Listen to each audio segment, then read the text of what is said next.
featuring us, the players, but also these warriors. Show up, be loud, kick out this.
Hello, everyone, and welcome to Albuquerque, New Mexico, home of the Albuquerque International Balloon Fiesta and the site of tonight's big-time Western Conference showdown between New Mexico United and Phoenix Rising FC. Welcome into the lab. My name is Tyler Ortega, joined tonight by David Weesey, Carl, and David. For both teams, a lot on the line tonight. Phoenix riding the playoff line coming into this one. New Mexico with bigger goals. Yeah, big goals for a big season for New Mexico United. Top of the table in the Western Conference as it stands right now. The opportunity to clinch at home against potentially your most hated rival. It's a big one for New Mexico. And as you mentioned, Phoenix, they are the playoff line right now.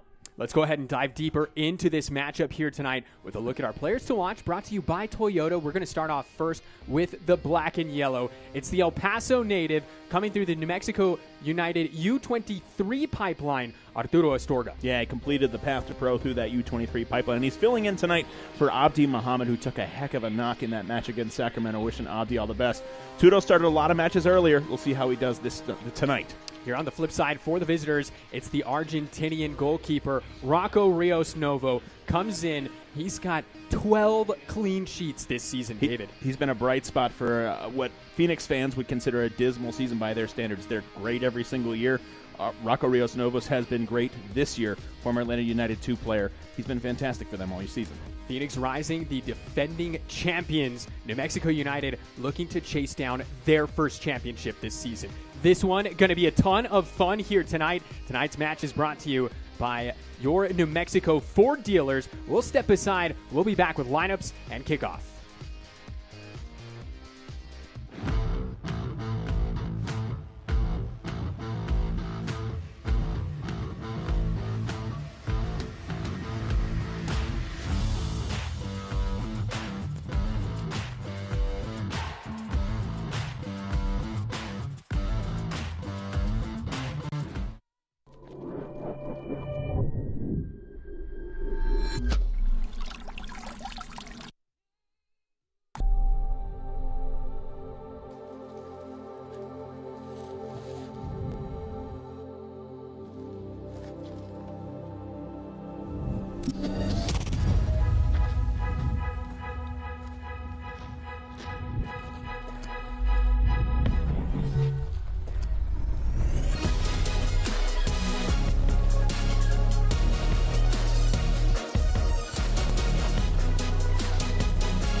We know it's hard to venture away from our beautiful land of enchantment, but when you need to, we are here for you. Now flying nonstop to 29 destinations across the nation. The Albuquerque International Sunport, the gateway of New Mexico.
Welcome back here to the lab. It is Kick Out Cancer Night. We know and the it's hard to venture away from our New Mexico beautiful land of United enchantment. season is brought to you by Sandia Resort and Casino. Close to home, far from ordinary. Let's go ahead and have a look at our starting lineups here this evening.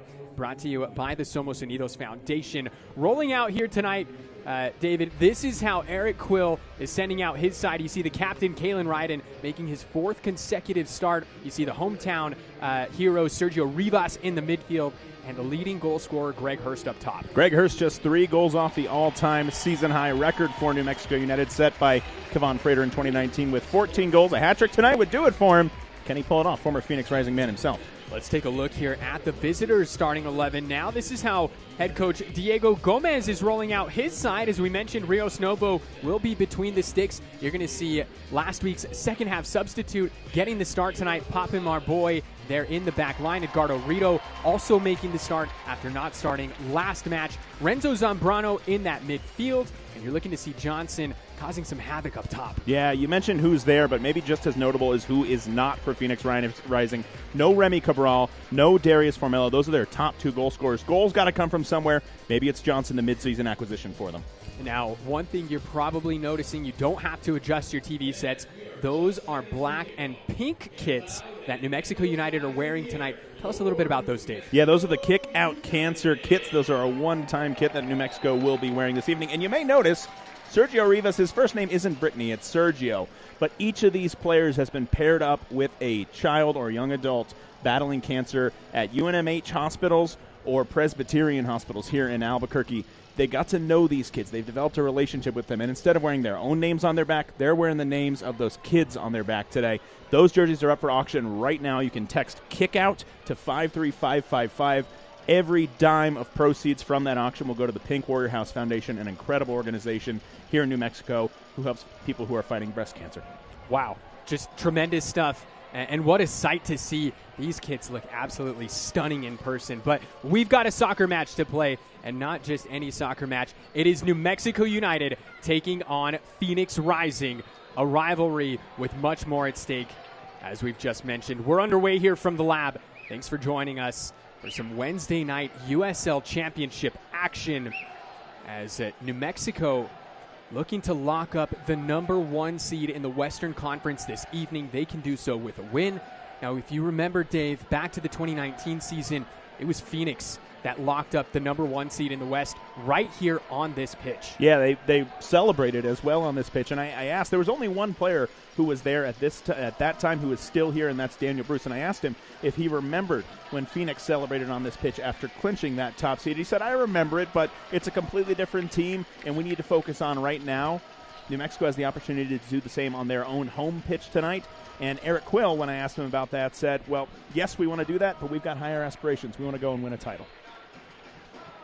Eric Quill has had his side nestled in first place in the Western Conference for the better part of the last couple months. Is Phoenix looking to break?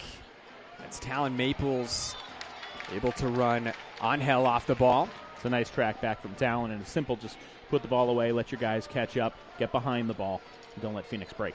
That's a look at the gaffer, Eric Quill, in his first full season at the helm. He was brought in about midway through last year, replacing Zach Prince.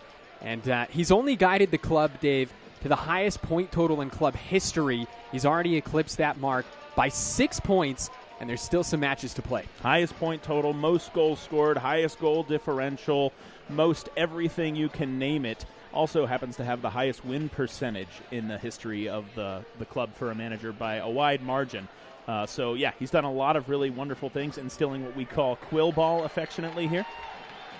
Here's New Mexico. Akale is able to link up with Reyes, who then squandered possession. It was Charlie Dennis coming away with that. New Mexico pressing high early through Harry Swartz here. Swartz, that's typically an area that you see him getting a lot of work done. He just has such a high work rate. Makes him so dangerous outside on that wing. Here come Phoenix, and the shot at Alex Tambakis. No problem there from Charlie Dennis. And football 101, if you're going to press high, you need to be willing to hustle just as much to get back, right? New Mexico pressing high there through Harry Swartz, Makwele, Akale, and Greg Hurst. Those guys immediately tracking back, but when Phoenix quickly switches the field over to the left side, you saw there, Kalen Ryden had to kind of fill in the space while the rest of his team did take time to track back. So great to press forward. You got to be willing to work to get back as well.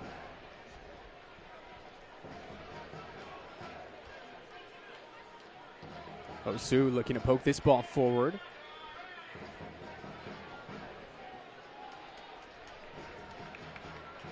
Here's Rivas. He's looking for Hurst, able to get a touch there.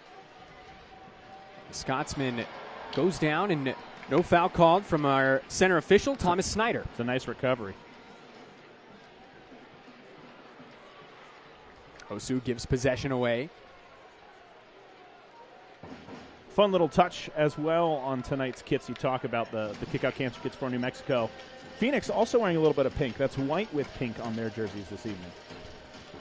This is a fun kit matchup as Reyes shows off some sweet feet there. Reyes, he's scored in 3 out of the last 5 home matches for the black and yellow. Phoenix, they come in riding a little bit of a skid, looking to pick up a win here tonight.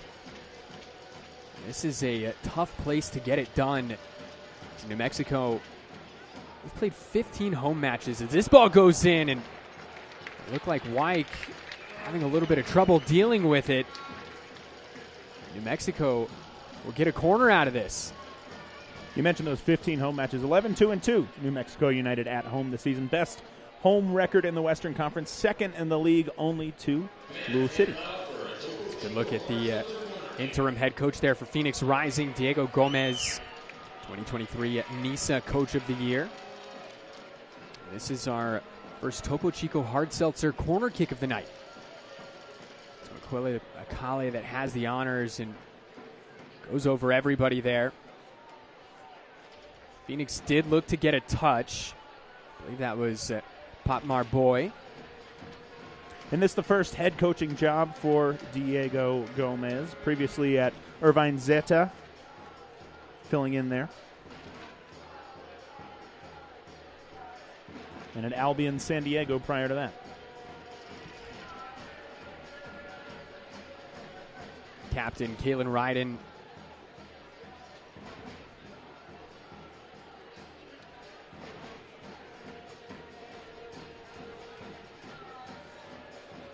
Talon Maples begging for the ball over there on the right side. Wants a quick switch. Here's Akale now. Akale was looking for Swartz. He just got held up a little bit, it looked like. Again, that high press from Makwele Akale there forces what would have been a goal kick for Phoenix into a throw for New Mexico. Here's a look at our center official, Thomas Snyder. Assistant referees tonight, Ricardo Ocampo and Karsten Gilwald, and our fourth official, Kevin Sanchez. Very interested to see what we see from Darius Johnson here tonight. Again, Phoenix, without their top 2 goal scorers, going to be relying on Johnson to potentially score. He's not yet done that for Phoenix. He's still new to the club, only played 4 matches. But they will need goals from somewhere. And without their top two scorers, you'd imagine that Johnson will be the guy up top potentially trying to cause problems alongside Tomas Angel. Yeah, Tomas Angel, last match, he had a few pops from outside the box against Monterey Bay. Threatened the goalkeeper on a couple of them, and so New Mexico, they're going to have to keep their eye on him as he's leading the line here tonight. As you mentioned, due to the absence of Formella and Remy Cabral. Great defensive play there from Emil Cuello, former Sac Republic man. And Johnson never really been a huge goal scorer, played last season for FC Volendam, and 1 goal in 25 appearances. Was a solid player for them, played more than 1,200 minutes, but wasn't exactly a goal scorer. Got a little bit of time here with this throw-in. That gives us time for our 5:29 game update. Brought to you by the Education Plan. That's New Mexico's state-sponsored 529 plan. Give your kids a better and brighter future. Learn more at theeducationplan.com. And his made-up top, Tomas Angel, you mentioned, only 1 goal on the season so far in 10 appearances. Angel joins Phoenix Rising on loan from LAFC. That is a club which New Mexico United are familiar with. Greg Hurst in particular.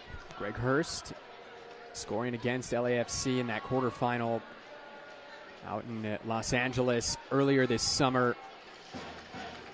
That's got to be a career highlight to say you put one past Hugo Lloris, huh?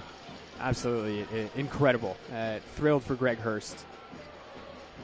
And I talked to him post-match, and he said he had some of his friends back in Scotland who stayed up in the middle of the night to watch the match, and they were texting him and blowing up his phone there as he scored on Hugo Lloris. And man, yeah, as you said, that's an all-timer there.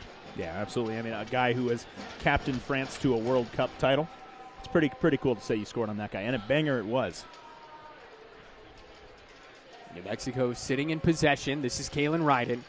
Ryden making his 122nd league appearance for the black and yellow here this evening.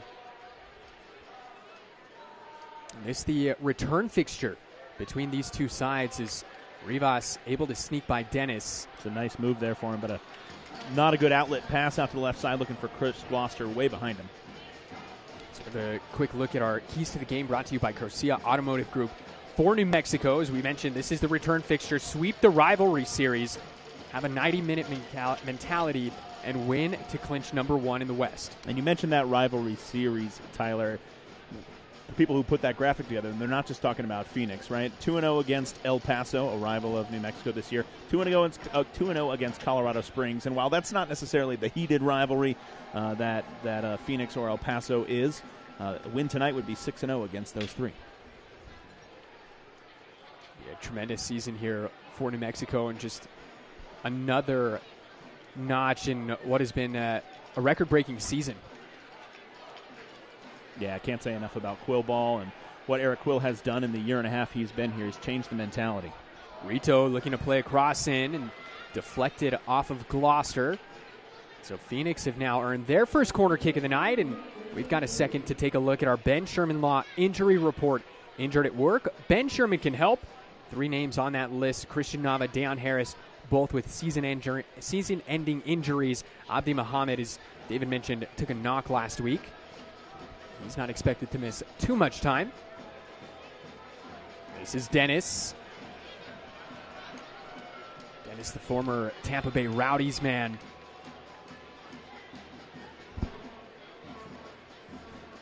Thomas Snyder having a quick conversation with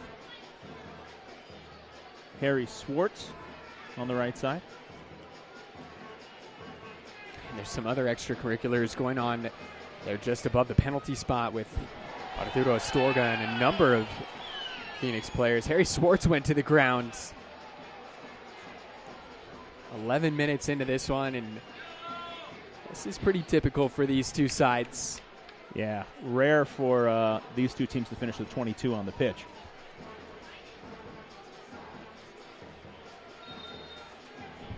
So now we get the whistle, and so looks like Dennis will try again.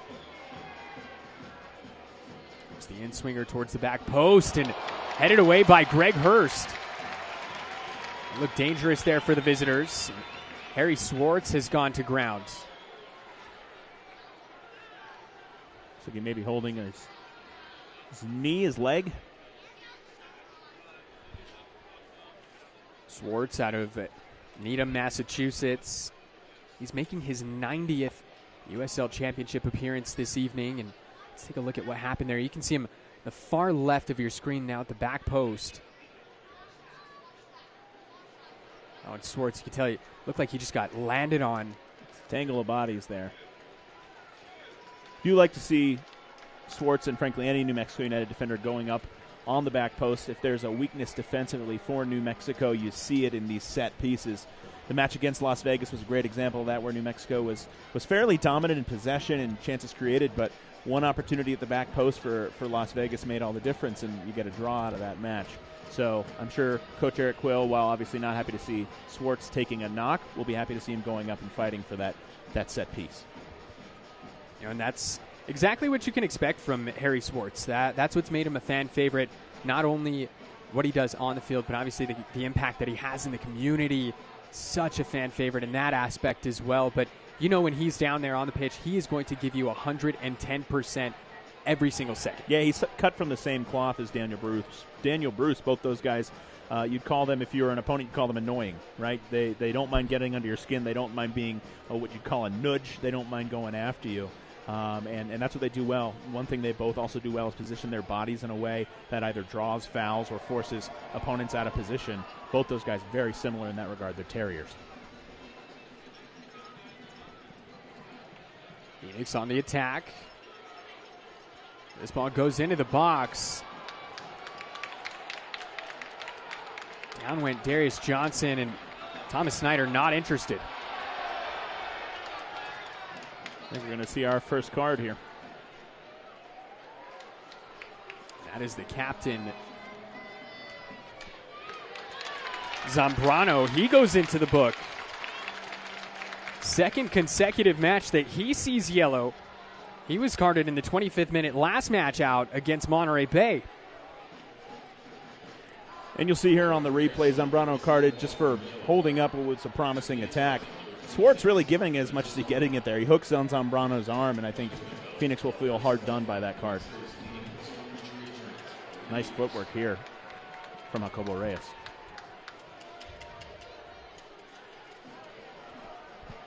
It's Maples. Talon Maples in his first season with New Mexico. The link up with fellow new face Chris Gloucester. Quick look at weather conditions. It is a stunning night here at the lab. Just a very light breeze, 78 degrees. It is a gorgeous night for this sport. Yeah, it's a little warmer than you'd expect around this time of year, but when I tell you late September to mid-November in New Mexico, there's nothing better when it comes to weather. It's beautiful out here. It's the reason Balloon Fiesta is this time of year every year. Corner played short, comes back to Reyes. Back to Akale now. This one looks like it's fresh off the training ground and unable to put that last ball together. Nice work from Reyes to recover. Reyes flicks this on. Rivas. Not able to work it by the defender, Pop Marboy. Now Angel giving chase to this one. No problem there for Astorga. It's good work from Boy defensively. What looked like a promising attack for Rivas. Simply cleared out, simple ball, low and away from the goalpost. It's nice work.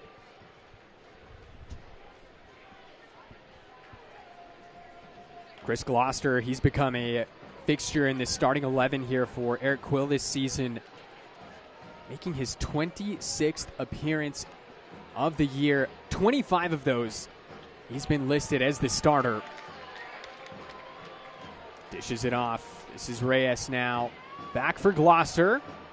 What a cutback from Gloucester, and unable to connect as he looked to square it there for Reyes. Yeah, Gloucester did the hard part there. Couldn't complete the pass after the fact, but it was well done to cut back, confuse the defender. Just couldn't find the pass near the 6.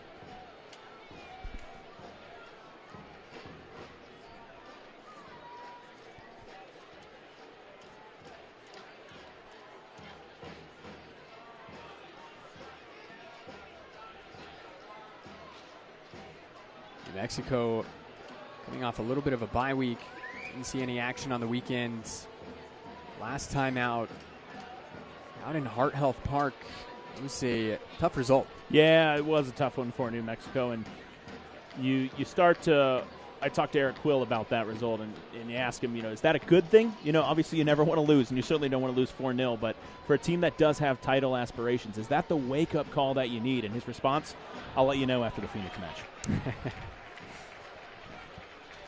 Rivas not tall enough to connect with that ball.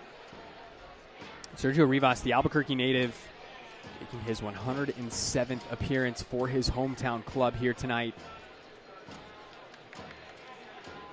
That ball danced along the end line, along the goal line.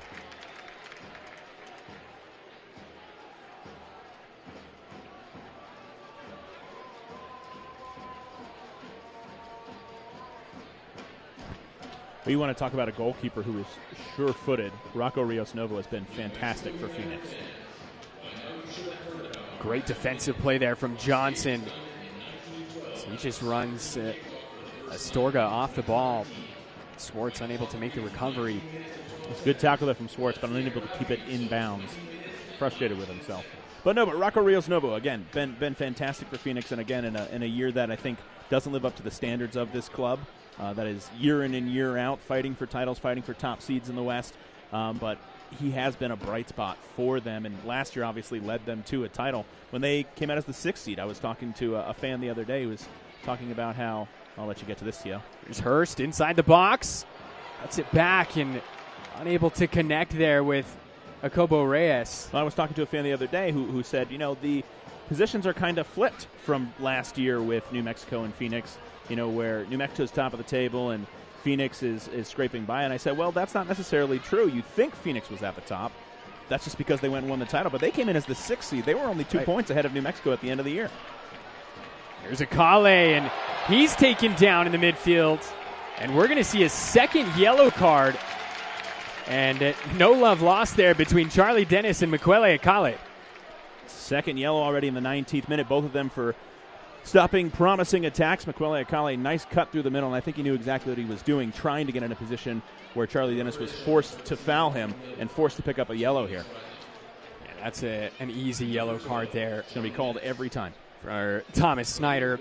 2 yellow cards, as you mentioned, Dave. Those yellow cards brought to you by Ferguson Law Firm. When you've been fouled, call Ferguson Law Firm, New Mexico's leading personal injury attorneys for over 40 years.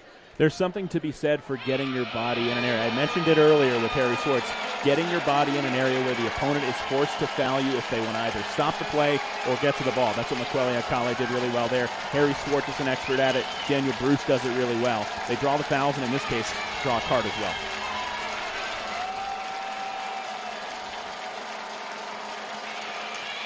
Here's Akale. Headed away by Rising.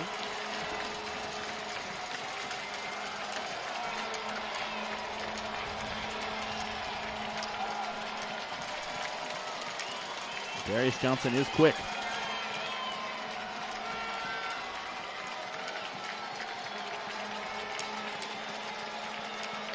That's a nice recovery from Harry Swartz, who was about 15 yards away from that ball being played along the right side. Recovered well. It gives Phoenix a throw, yes, but it also sets sets New Mexico up rather defensively very well. For anybody that's watching and they're curious about what's going on, the fans are not cheering this exchange that's going on in the midfield here. This is a tradition that occurs at every New Mexico United match. It's called the Magic Minute. It was a tradition that was started back in the club's initial year back in 2019. It was an idea brought forth by first head coach and technical director of the club, Troy Lassane. And the crowd starts cheering at the 19-minute, 12-second mark. That is to signify the year 1912 when New Mexico was officially recognized as a state. And then they'll cheer all the way until the 20-minute, 18-second mark. That to signify when New Mexico United were announced as a club. Yeah, it's not just that they like exchanges of throw-ins along the right side. It is a pretty cool historical thing that New Mexico has done every match since their inception, even do it on the road when they travel out there, those fans. And New Mexico fans do travel well to places like Phoenix, El Paso, Colorado Springs, and the like. Heck, we had fans out there. New Mexico had fans out there in Hartford earlier this year. So take away here for Harry Swartz. What a challenge there from Swartz as he crosses it in. Unable to connect with the Scotsman, but it falls to Rivas. Reyes now, and his shot saved by Rios Novo. If you're a New Mexico United fan, you like that from Jacobo Reyes. No, the ball didn't go in, but he almost got Rios Novo napping, going near side at that near post. All logic probably tells you to try and curl it to the far post, which is what Rios Novo would be expecting. Good on Rios Novo for getting low to that ball. It was a tough one. You can see why Rios Novo has 12 clean sheets this season. By comparison, Tambakis, otherwise known as the Greek god of saves, he's got 7 clean sheets. 7 clean sheets with rotating center backs around him. Yep. I would say one of the things that New Mexico has changed versus years past is their depth at the center back position. 4 starting center backs is what they have right now, and that's what Eric Quill will tell you. Guys that can rotate in and out. You've got the guys in there tonight in Talon Maples and Kalen Ryden. But you've got 2 other center backs who would be considered starters on this team and nearly every other team in the USL as well. Gloucester tried to nutmeg Edgardo Rito, and the veteran wasn't having any of it. New Mexico somehow able to work the ball out. Slipping and sliding. Yeah, it's Miquele Akale. He's been pulling the strings lately for New Mexico from the midfield. Falls back to Akale. Former League One man. Swartz. Cross goes in. Rivas able to get a toe to it. Coming from an offside position there. It's an easy offside call there for the AR. Yeah, Reyes would have been offside on the previous one if the ball had reached him. It was blocked away. Got to get back quicker than that if you're Jacobo Reyes. This team plays fast. You need to play fast with them. Jacobo Reyes getting the start again tonight. That makes 9 out of the last 10 that he has started for Eric Quill. This is a player who's come into form. And you mentioned earlier, I believe, he loves scoring goals at the lab. 3 of the last 5 matches here in New Mexico, Jacobo Reyes has scored, including a game winner in that span. He's been terrific. He loves the home cooking and hoping to clinch the number 1 seed so that they'll be at home throughout the Western Conference playoffs, and he can continue to do that. New Mexico, they've already locked up at least 1 home playoff game. You cannot finish lower than 3rd, Tyler. Here's Rivas. Gives possession away. Dennis now looking to lead the break. Finds Rito. And these are the moments where you need to slow that down, which is what New Mexico through Chris Gloucester just did there. You got to slow down. You can't let them break through, and give your teammates time to get back with you. Phoenix is dangerous when they break. Astorga fouled. There'll be a Fiesta Auto free kick coming up here for New Mexico. Now going against Johnson.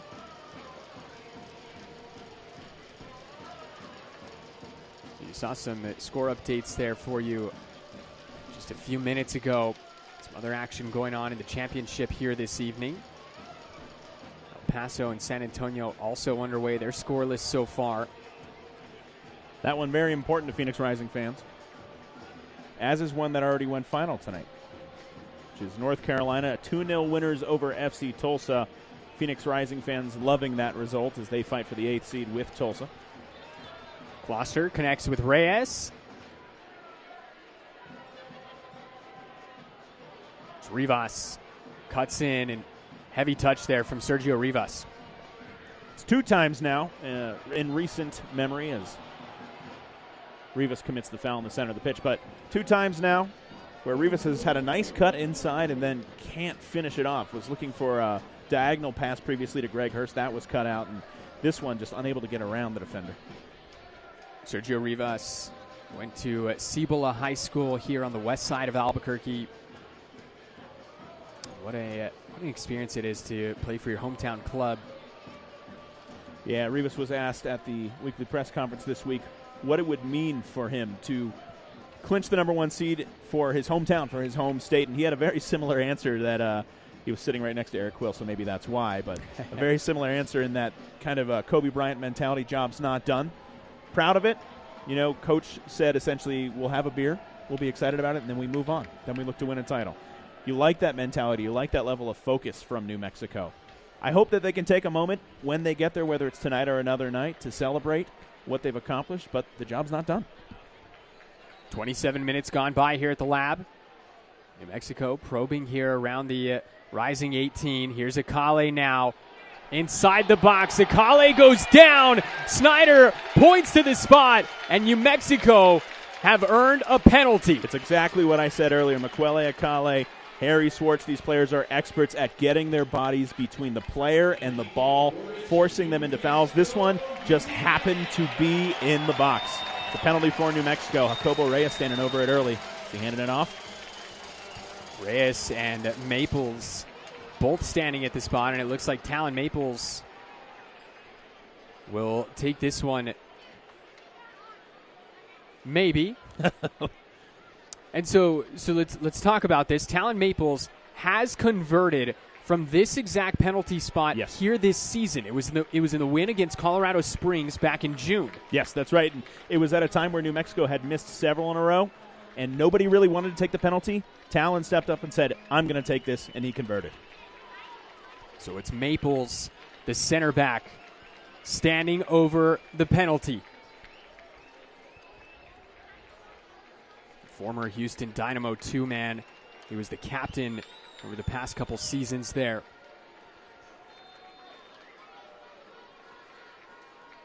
Here's Maples.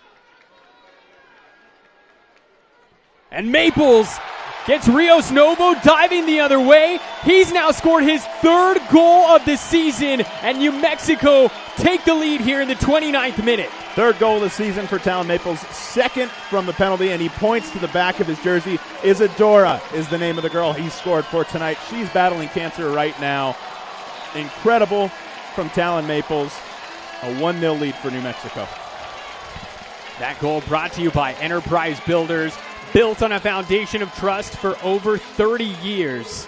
And New Mexico break the deadlock before the half-hour mark. I can't tell you how much I love the fact that he pointed to Isadora's name. That is absolutely beautiful. It's a goal for New Mexico as they look to clinch the #1 seed. But there are things bigger than soccer, T.O., and right now it's supporting these incredible kids battling cancer. There's a look on our TLC replay. Replays tonight brought to you by TLC Plumbing, Heating, Cooling, and Electrical. Defend your home with TLC's service experts. And Talon Maples looking like an expert from the penalty spot there, as he bags his third goal of the campaign. Awkward deflection there off of Rivas, and Rising could be in business. Quacio has that taken off his feet. No foul called there. And these are the moments that Coach Eric Quill will tell you are absolutely crucial for New Mexico United. Right after you score and right after they score. How do you respond? How do you consolidate after you score? And how do you fight back after the opponent scores? Phoenix looking to immediately capitalize, holding a lot of possession in the immediate aftermath of that penalty goal from Maples. Scoring first, normally a good thing for the black and yellow this season, especially here at home, Dave. They've scored first 12 times out of the 15. They've gone on to win 10 of those 12. The other two that they didn't win ended in draws. Yeah, I brought that set up to Eric Quill the other day and talked about how important it was to score first. And he said, I didn't know that, but I'm going to tell the guys. Have a look here on this TLC replay. Greg Hurst fouled just outside the box. That's Charlie Dennis. He's already on a yellow card that he picked up just 19 minutes in. And so Makwele Akale will stand over this one alongside Jacobo Reyes. So two different options here for New Mexico. Yeah, two of Akale's goals this season have been from about 10 yards to the right, so he can curl an in-swinger. This one is an in-swinger from Reyes, potentially. If it's Akale, it's going to be back towards the people. Yes, auto free kick. Akale, he overhits it. It looked like he was going for that near post. That is a low percentage shot, but it's real cool if you can hit it. Makwele Akale, so far this season, 4 goals in all competitions, 3 of those from direct free kicks. Yeah, he's a set-piece specialist. He was asked about that a few weeks ago, and he said, I'm just out there after every single training taking free kick after free kick after free kick. It's all about practice.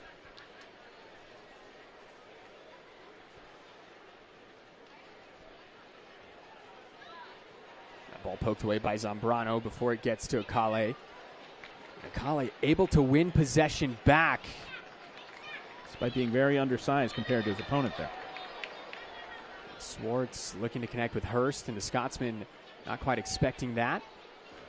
It's going to be a goal kick coming up here for Phoenix, and that's going to give us time to tell you fans to check out all the exciting postseason action as the USL playoffs presented by Terminix kick off in November. The top teams will battle it out for the ultimate prize. Go to USLChampionship.com for all the latest playoff information. Tio, I know you're supposed to be the one asking me the questions and not me asking you the questions, but I'm going to ask you a question here. You see New Mexico continuing to press through Miquele Akale, through Harry Swartz, through Greg Hurst. How much do you think this elevation makes a difference?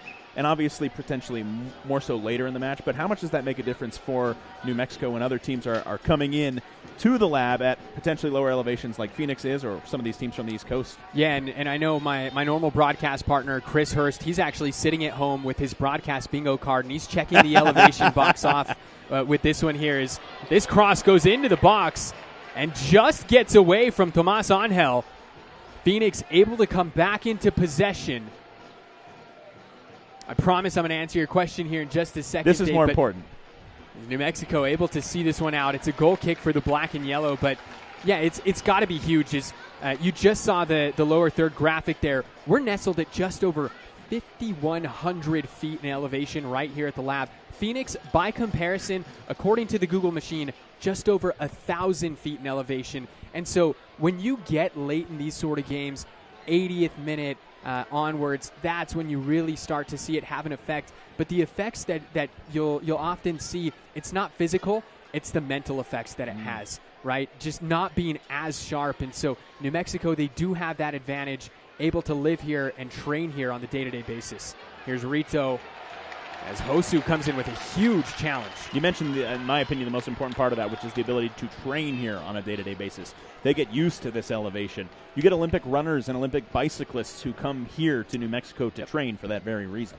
Yeah, there's a number of Olympians that competed in the summer's past Olympics that live and train here in various sports. One of the world's fastest mile runners, Josh Kerr, trains right across the street from us here at the University of New Mexico track, and that is all by design, right? It's no secret here that altitude has a vast improvement on cardiovascular health, and not just that, but endurance, obviously. And you're going to be calling those Mountain West track and field events, aren't you?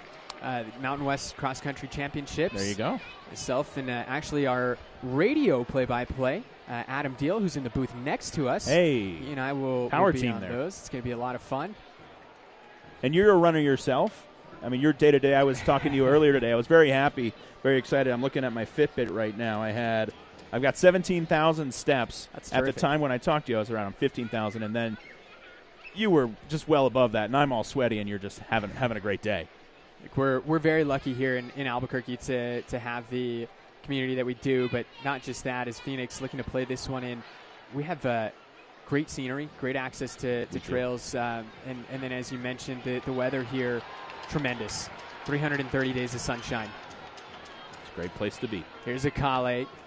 And we get the 330 days of sunshine, but it's not 120 degrees like it is in some other places. Yeah, absolutely. The Valley of the Sun is a beautiful place, too. It can get a little bit warm there, particularly in the summer months. And the elevation here, I think, is a big help in that regard. A little cooler, a little higher up, a little higher elevation, thinner air. But you got to get used to it. I'm an East Coast boy. I moved to New Mexico 9 years ago, and it took me a while to get used to the thinner air. It's a nice tackle there from Turo. Johnson looking to get down that far side flank. It's New Mexico sitting on this 1-0 lead here, 36 minutes in. It was Talon Maples finding the back of the net for the first time since he converted his last penalty all the way back on June 22nd against Colorado Springs Switchbacks. And you're noticing Phoenix keeping a bit more possession since the goal was scored. When the goal was scored, New Mexico had a 66 to 33% possession advantage. That number's dropped down to 54 to 45. So New Mexico maybe sitting back a little bit more. Phoenix possessing the ball a little bit more post-goal.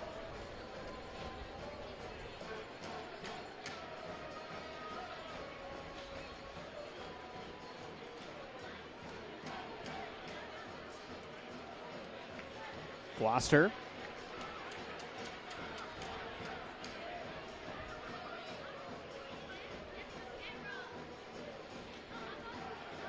Goes back to the captain, Kalen Ryden, the Norman, Oklahoma native. And Ryden, he's a player that joined the club in 2020. After winning the 2019 title with Real Monarchs, he joined the club.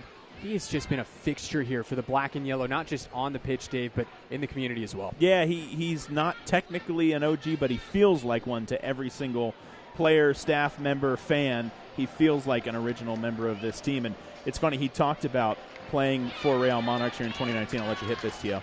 There's Gloucester looking for the cross. Was looking for Swartz at the back post. Falls to Astorga. Postu.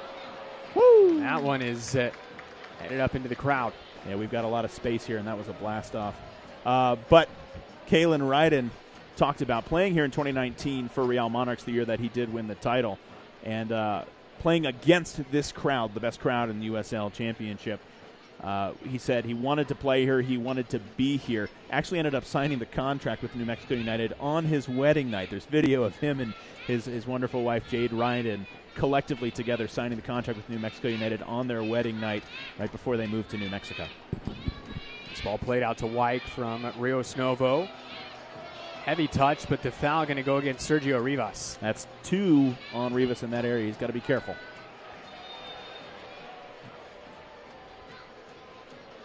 Gloucester also gets a talking to from our official Thomas Snyder. Charlie Dennis, the Brighton, England native. Snyder still talking to Rivas, letting him know probably that he's on thin ice. For a little give and go there on the outside. Here's Johnson. Going to play the cross in, and nobody home on the end of that. It's a nice little triangle passing out there, received by Johnson. Good work from Phoenix along that left side.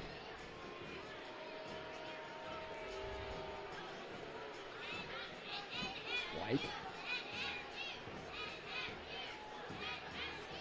Doratiato.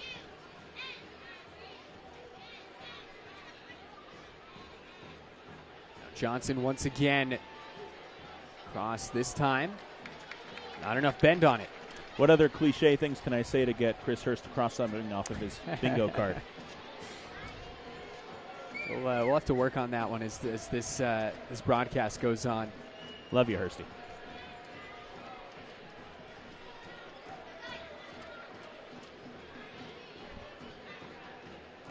Kalen Ryden has been battling injuries this year, able to work his way back into the side. It was Tony Herbert who was starting the lion's share of the matches at center back. In fact, started out in Phoenix for that the first match out there for New Mexico. But Ryden, since coming back from injury, now making his 4th consecutive start. But you got to give credit to Tony Herbert. He deputized admirably. 100%. And again, we mentioned it earlier, but the depth that New Mexico has at center back. I'll let you hit this one, Tio. Rito cross in and finds the feet of Astorga. The depth that New Mexico has at center back is something that they haven't had in years past, as Swartz breaks through along the right side. Here's Swartz. He's got options in the middle. Goes back to Astorga. Astorga finds Rivas atop the 18. Hurst now. And New Mexico eventually lose possession. All right, I'm going to get to this conversation. The depth that New Mexico has at center back is something that they've not had in years past, and Tony Herbert is an example of that. Again, 4 center backs for New Mexico who have been absolutely terrific throughout the year. But Kalen Ryden, the ability to have your captain on the pitch now 4 straight matches, starting 4 straight matches. I think that can't be overstated how important that is. Kalen Ryden, even when he was injured, provides so much for this team. Yes, he's an incredible footballer. Yes, he's an incredible leader on the pitch, but he also holds players accountable off the pitch. He's incredible in training. He's a leader on and off the field for this team. So to have him on the pitch is incredible, but I will say he was still providing for this team, still traveling with this team when he was injured to away matches. He's somebody who means so much. He's a heartbeat of this club. Here's Quayshow. He loses possession as Gloucester was looking to spring Jacobo Reyes free for the counterattack. Instead, it's Wyke. Still Wyke.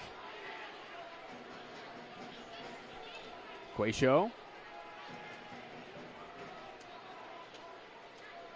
Rattiato connects with Zambrano.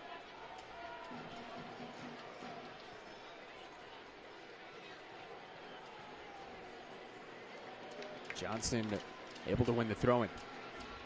Tio, I want to give a quick shout-out to Albuquerque Isotopes groundskeeper Thomas Gallegos, who has made this pitch look absolutely terrific tonight. It's the best it's ever looked for New Mexico.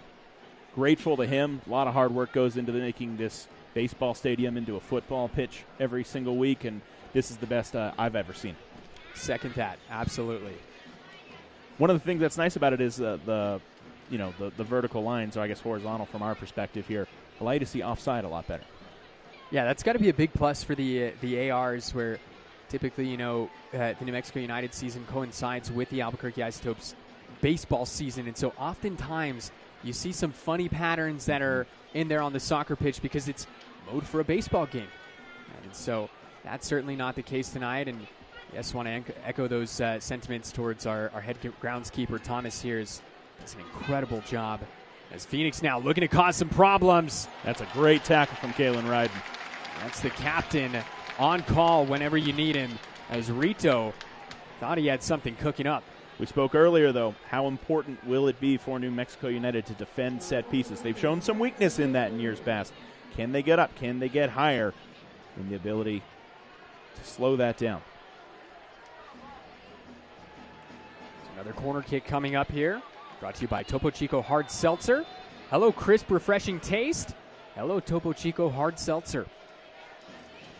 Another conversation here from Thomas Snyder calling over the captains. See Zambrano and Ryden both hearing from our center official. So if you're just joining us, first off, welcome. It is Kick Out Cancer Night here at the lab. Thus, you're seeing the black and pink kits here being debuted from New Mexico United. More on that in just a moment. Here comes the corner from Phoenix. Headed away there by Maples. Tyler Ortega here alongside David Weesey-Carl. New Mexico, with a win, can lock up the number 1 seed in the Western Conference tonight. And what a win that would be for New Mexico. But just as valuable would be 3 points for Phoenix tonight. They are the playoff line, as we mentioned earlier. They are in 8th right now, fighting with several teams, 3 teams fighting for that 8th spot. A win would be huge for them. A point would be huge for them. New Mexico can actually clinch tonight with a draw if Sacramento draws or loses. Their match just about to get started here in about 10 minutes. Eric Quill will not be wanting to depend on a later result. He's going out looking to add a 12th win here at home this season, as we are now officially into first half stoppage time, brought to you by New Mexico Pinon Coffee, celebrating 30 years of great coffee since '94. 2 minutes added on as Hosu judged to have committed the foul, and Phoenix now have earned a penalty. No need for that from Nanan Hosu. The ball was nearly over the end line. Hosu goes through the back of the attacker. Talon Maples, Alex Tambakis, Kalen Ryden, all apoplectic, as we see a replay here. That's a tough one. That's a tough one for me. Ball's headed over the end line. I don't necessarily see a shove in the back there. Not sure I agree with the call from Thomas Snyder, but he's got a better view of it than I do. Big opportunity here for Phoenix Rising in first half stoppage time as they look to equalize. Tambakis, 73 saves coming into this one. He is the league's all-time saves leader. Coming into tonight, 609. Can he add another one? It's Tomas Angel standing over this one. The LAFC loanee. The 21-year-old Colombian. His 11th appearance for Phoenix Rising. And looks like Snyder, he's not quite done yet. Looking like a card for the bench, potentially.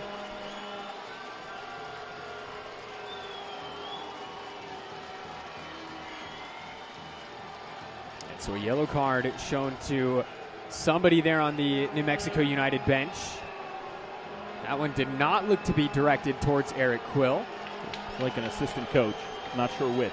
And so the moment that we've been waiting for here. Here's Tomas Angel.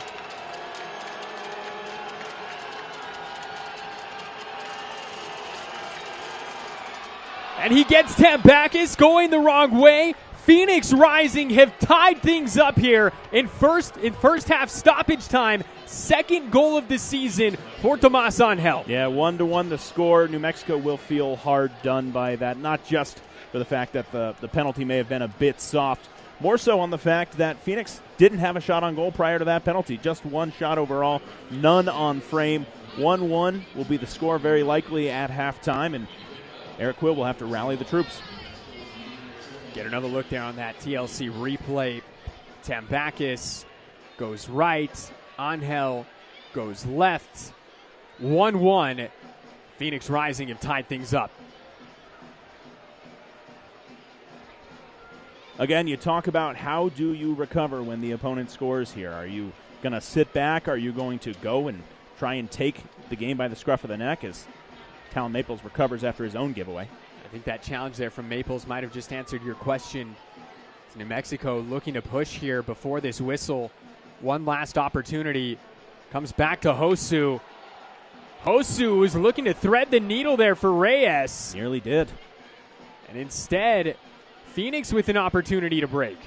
Got to stop the ball here if you're Chris Gloucester. What a touch there from the veteran Edgardo Rito. Lovely little flick on, but it was not meant to be as the first half whistle sounds here at the Lab.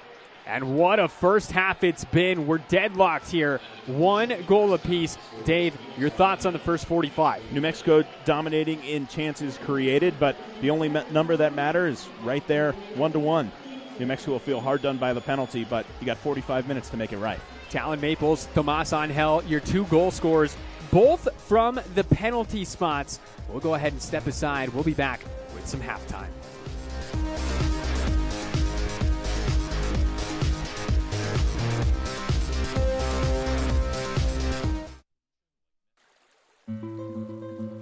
I was born in Farmington, New Mexico, and learned to fish here on the San Juan. Watching the seasons, the bugs, and the trout. Lunker Alley, Simone Canyon, Lower Flats, and Texas Hold'em. This place is world famous, and for good reason. We know it's hard to venture away from our beautiful land of enchantment, but when you need to, we are here for you. Now flying nonstop to 29 destinations across the nation. The Albuquerque International Sunport, the gateway of New Mexico.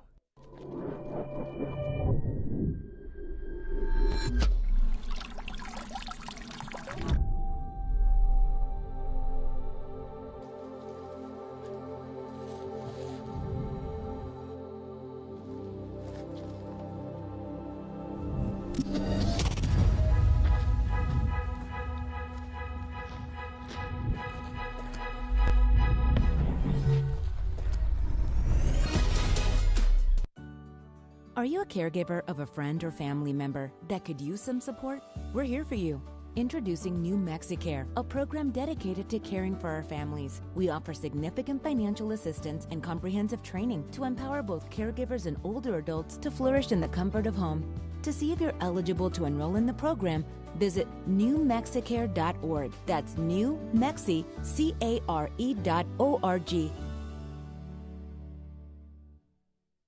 We on three, 1, 2, 3. I tell the guy and he told me keep moving. I'm at the show and they told me keep grooving. If it ain't me, tell me who else gonna do it. I'ma just do it. I'ma just do it. I'm at the top of my city, I'm tooling. Bitch said that I be the hottest improvement. Every day I see the fruits of improvement. I'ma just do it. I'ma just do it. This is Avery. This is Marshall. This is Eugene. This is Damon. This is Ethan. Wednesday against Phoenix is more than just a game. We'll be wearing the names of kids who are battling or who have battled cancer. You won't just be cheering us, the players, on, but also these warriors. Show up, be loud, kick out cancer. Back here at the lab, tied 1-1 between New Mexico United and Phoenix Rising FC. There you just got a good look at the kits that are being worn tonight and what the story behind them is. We've got plenty to dive into here during this halftime break, so why don't we just jump into things with a look at our scores here from around the league. Our scores and schedule here for this week, as we've seen earlier, Indy 11 dumping Loudon 1-0. As we mentioned, North Carolina putting 2 past Tulsa in a result that is fortunate for Phoenix Rising fans. Scoreless at the break between El Paso and San Antonio, and another match, a couple more matches tonight, as Orange County will be hosting Switchbacks and Sac Republic will be hosting Monterey Bay. We've got more action coming up this weekend as well. Detroit City hosting Indy 11 over at Keyworth. And as we have a look here, turn the page, Riverhounds at Highmark hosting the Golden Boot leader Nick Marcanic in Charleston Battery.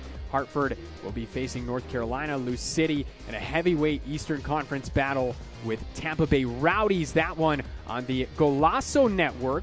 Switchbacks will be hosting San Antonio, Memphis against Sacramento, Phoenix on the road for the second time this week, as they'll be traveling to Oakland to take on Oakland Roots. This is what the playoff standings look like as we get ready for the USL playoffs presented by Terminix. Dave, give us a breakdown here of these standings. Yeah, absolutely. New Mexico, as we mentioned, 10 points clear at the top of the table with a match in hand over Las Vegas. Not with a match in hand over Sacramento. You have to imagine if they either clinch tonight or another night, the number 1 overall seed. But the real story here in the West is that battle for 8. You've got 4 teams, really, if you think about it logically. Orange County, Phoenix, Tulsa, San Antonio, all looking for that 8th spot, for 2 spots, 7 and 8. Tulsa losing this evening, but Phoenix's road to the playoffs does not get any easier from here. You mentioned that match in Oakland. Then they've got Memphis. Then they're on the road at Louisville. It's a tough road for that 8th seed for Phoenix Rising FC. Now let's have a look here at our Eastern Conference standings. Louisville City, Charleston Battery, they've punched their ticket to the playoffs. Louisville City, I believe, have clinched the Players' Shield this season, and also in doing so, they have set a new record for wins in a season at home. Something that we'll talk about a little bit later in the second half that pertains to New Mexico in terms of that record, but some of the usual suspects that we see here atop the Eastern Conference. Yeah, Louisville, Charleston, I feel like they're always at the top. Tampa Bay, always up there. Detroit City, they've been impressive this year. But if you really look at the Eastern Conference, the thing that is so fascinating about it, from 3 to 9, it's just separated by 7 points there. I mean, that is 2 bad matches, and you go from hosting a home match to being out of the playoffs entirely. It is not done for anybody other than Louisville and Charleston. It's a fun Eastern Conference this year. Quick look at our news and notes from around the league. As we just mentioned, Lou City clinching the Players' Shield. That is the first time in the club's 10-year history, which almost sounds a little crazy to say given their success when they came into the league. Las Vegas Lights coming in to mix things up this season. They punched their ticket to the USL Championship playoffs presented by Terminix, going for the first time in club history. Big props to new owner Jose Batista and company out there in the Sin City. And New Mexico United, as we've mentioned, wearing their kick-out cancer kits.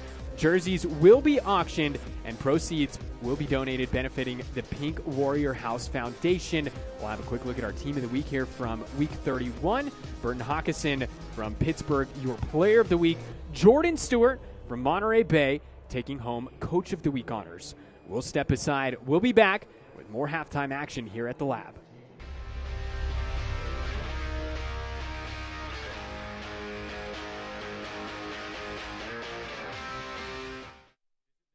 Is it somebody's birthday? Dad, come watch us hit this ugly piñata. Dad! When Hornets show up, so do we. Terminix it.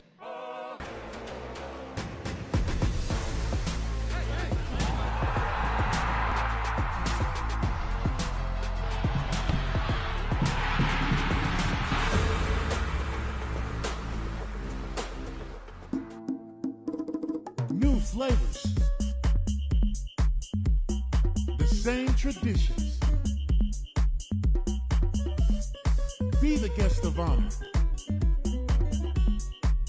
Add more flavor to your parties.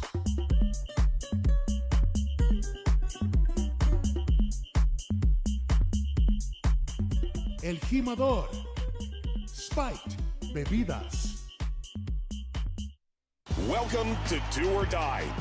Welcome to stories that give meaning to it all. The juggernaut chasing history. The hero hoping for a Hollywood ending. The upstart determined to make the most of its shot at glory. Welcome to second guessing everything. Every coach's decision. Every referee's call. Every pass, shot, tackle, save. Because you know it all means more now. Welcome to the playoffs.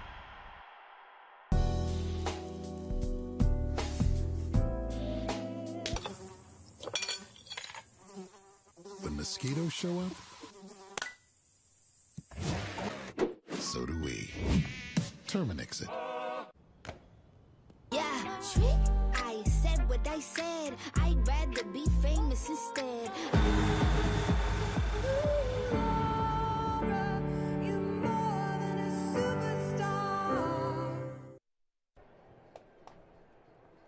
Welcome back here to the Lab, ladies and gentlemen. You've heard us talking about it. I want to show you another video how New Mexico United players recently visited patients at the University of New Mexico and Presbyterian Pediatric Oncology and Hematology programs. Each player was paired up with a patient who is currently fighting or recently beat cancer. So instead of wearing their own names on the back of their kick-out cancer jerseys at tonight's match, players are actually wearing the name of the child they were paired up with. Take a look at this video.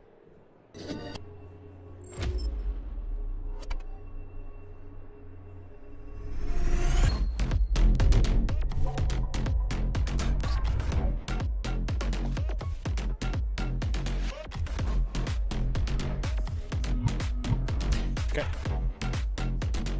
Well,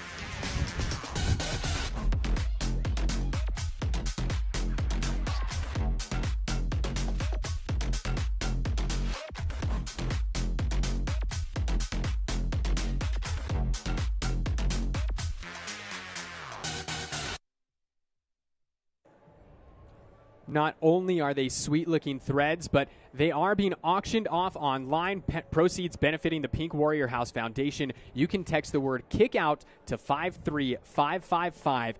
Enter in your bids. The auction is live until Friday at 12 o'clock noon Mountain Time. Let's go ahead and have a look at our first half highlights, see how we got to this point. And despite it just being a 1-1 match, we've had plenty of action here as Charlie Dennis gets the party started with this shot at Alex Tambakis. Yeah, relatively simple save for Tambakis. He's made that hundreds of times. And another big save there. Clearance from Greg Hurst off the goal line.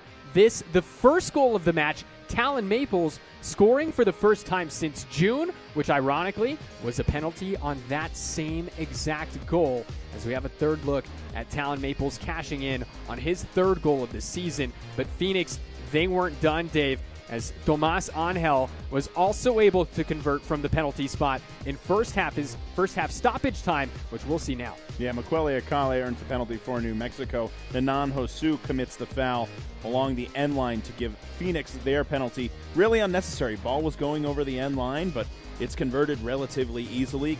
Angel gets Tambakis going the wrong way. This is a look at our halftime stats brought to you by Duke City Cares, your medical family. It's been a fairly even game, and I think that's exactly what these stats tell you. New Mexico outshooting Phoenix 4-2, 2-1 with shots on target, possession very even, as our XG. This one's been a lot of fun so far. Yeah, absolutely. New Mexico dominant early in possession and chances created, but after their goal, Phoenix kind of grew into the match. They came in and they started dominating more possession. As I mentioned earlier, 66% of the possession was New Mexico's prior to their goal. Phoenix grew into it. We'll step aside. We'll be back with the second 45 right here on ESPN+.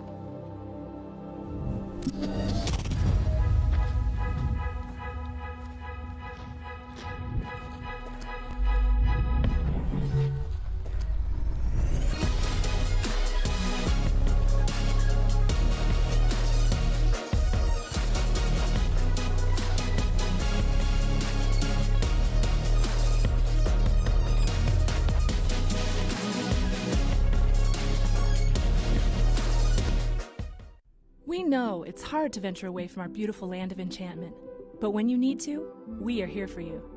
Now flying nonstop to 29 destinations across the nation. The Albuquerque International Sunport, the gateway of New Mexico.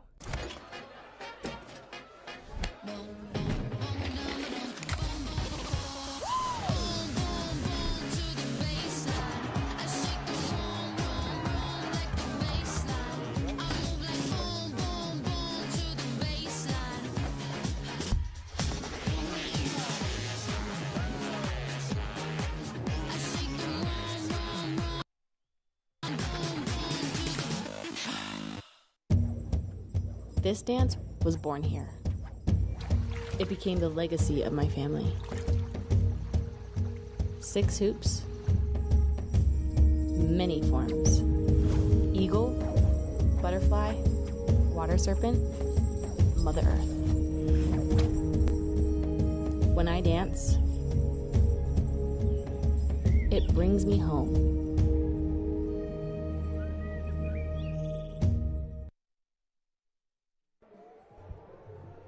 Welcome back here to the lab. Tyler Ortega alongside David Weesey-Carl. It is deadlocked between these two rivals in New Mexico United and Phoenix Rising, as New Mexico, with a win tonight, can clinch the #1 seed in the Western Conference. Phoenix, as we just showed you there in that halftime break, fighting for their postseason lives. And so, Dave, we're moments away here from this second half. What sort of changes do you need to see from New Mexico to walk out of here with 3 points tonight? Yeah, it's a reestablishment of dominance of possession. New Mexico United wants to be in charge of the ball. They want to hold the ball, and they want to go at Phoenix. Post the Talon Maples goal, Phoenix was controlling the pace, the tenor, the possession. New Mexico will look to change that in the early going here. New Mexico, as we just showed you, wearing the special edition Kick Out Cancer kits tonight. Such a really cool story behind them. Phoenix looking to play spoiler here tonight. Last time these two teams met was up at 38th in Washington. Back in March, it was in late March, it was a 1-0 victory for the black and yellow. Dayon Harris on the score sheet 16 minutes in. That was the lone goal of the evening as New Mexico walked away victorious. Last time, however, they were here at the lab, Dave, it was Phoenix walking out with 3 points. They beat New Mexico 3-1 right here last summer. Danny Trejo, Panos Armanacas, and Manuel Arteaga all on the score sheet that day for the visitors. It was Armando Moreno scoring for New Mexico. As we're underway here in the second half. And as you look at this all-time series here, and these are two clubs that have had the pleasure of meeting numerous times in domestic tournaments in the U.S. Open Cup. And so when you factor those in, you've got a all-time series of 5 wins each and 2 draws. Yeah, New Mexico knocking Phoenix out of the U.S. Open Cup on 2 separate occasions.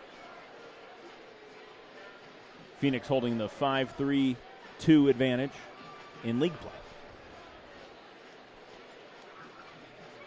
There's a stretch there a couple seasons ago where New Mexico played back-to-back matches out at Wild Horse Pass. They played them in the league on the weekend and then had a U.S. Open Cup matchup on the Wednesday following that.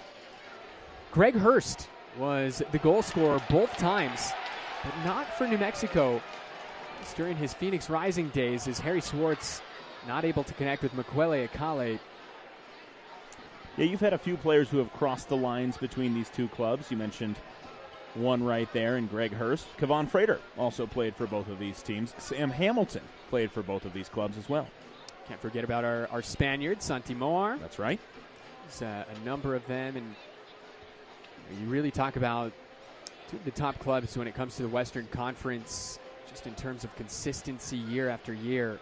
You can typically bet on finding Phoenix and New Mexico right up there.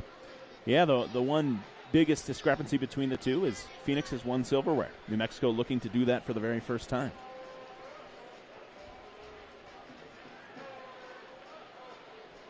It was a magical run for them last year, coming, as we mentioned, from the 6th seed, just 2 points ahead of 8th-seeded New Mexico, and they go on to win the title.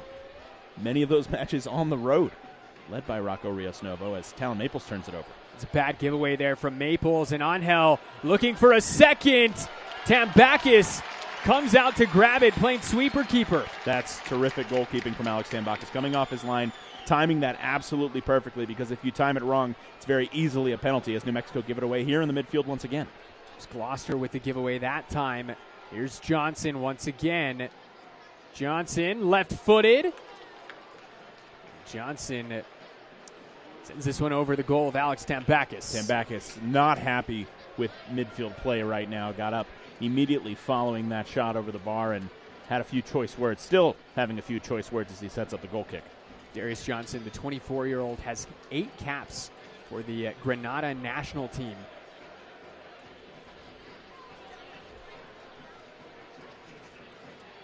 It's a nice touch there from Hosu. Nice interception, not the best touch. And on Hosu, acquired from Loudon this past offseason by New Mexico. Scored his first goal for the club back in May against San Antonio.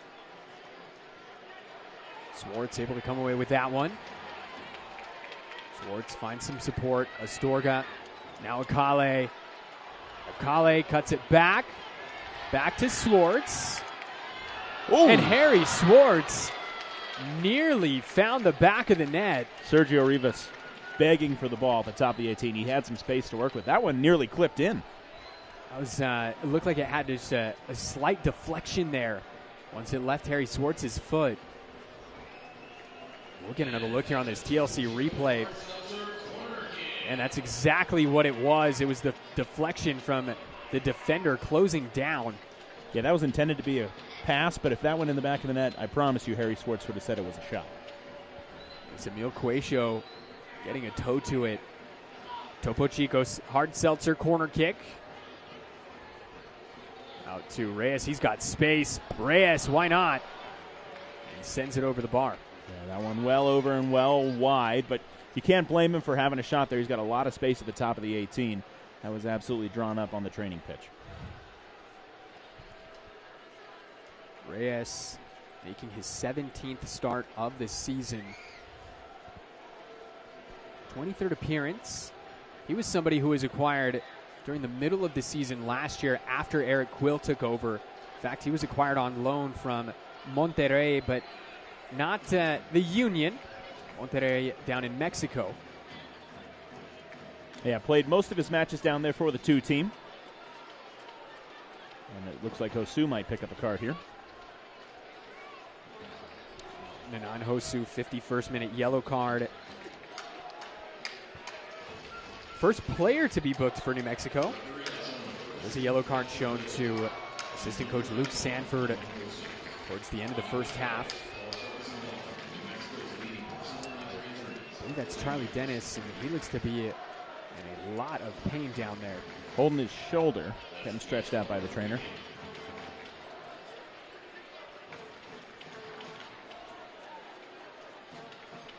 Having trouble seeing where he picked it up. Didn't land awkwardly, which is what I assumed initially. Appears to be in some pain. Just being checked out by the trainer there. That's going to give us time to let you know, fans, that you can watch the USL Championship in Spanish on TUDN. That's the nation's leading Spanish language sports network. Select matches, including the USL Championship final, will be available in Spanish throughout the rest of the season. Go to uslchampionship.com for the complete USL TV listings.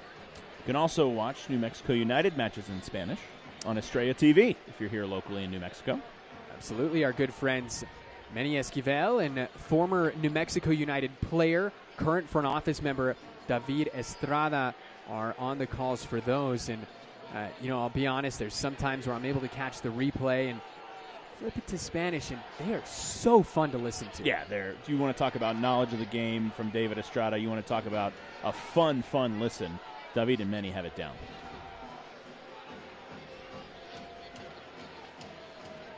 Back to Fuenmayor, former Oakland Roots man. It's a few former Oakland men that came over with the former coach. Phoenix going to play this one in. Yeah, Juan Guerra left Oakland Roots, came over to Phoenix, and now an assistant with Houston Dynamo of the MLS. Juan Guerra also played at Phoenix during his playing career. Rito harassed there in the middle of the park by Greg Hurst. It's nice defensive work from your striker there. Angel. Doratiato, and it takes a deflection. Tambakis. I'll tell you, it's a nice block from Talon Maples, but that's a lot of space for him to have to take a touch, settle, and shoot at the top of the 18. Eric Quill won't be happy about that. 53rd minute. Topo Chico hard seltzer corner kick coming up here for Phoenix. Renzo Zambrano. Venezuelan. Plays this one in, headed away by Greg Hurst. I know I just said it a minute ago, but you love the defensive work from your striker, right? To get back and harry the opponent, yes, but also to head away across the corner. It's good. It's kind of the mentality that Eric Quill preaches. Everybody is required to defend on this team. Throw in here for Phoenix. Fuenmayor once again.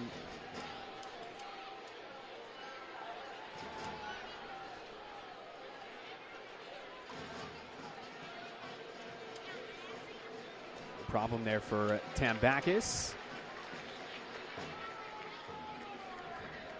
Tambakis will take his time, and it's going to let us tell you about Select. They're the official match ball supplier of the USL Championship and many of the elite leagues throughout Europe. You can visit us.select-sport.com for the latest Select products, specials, and more. Select, the player's choice.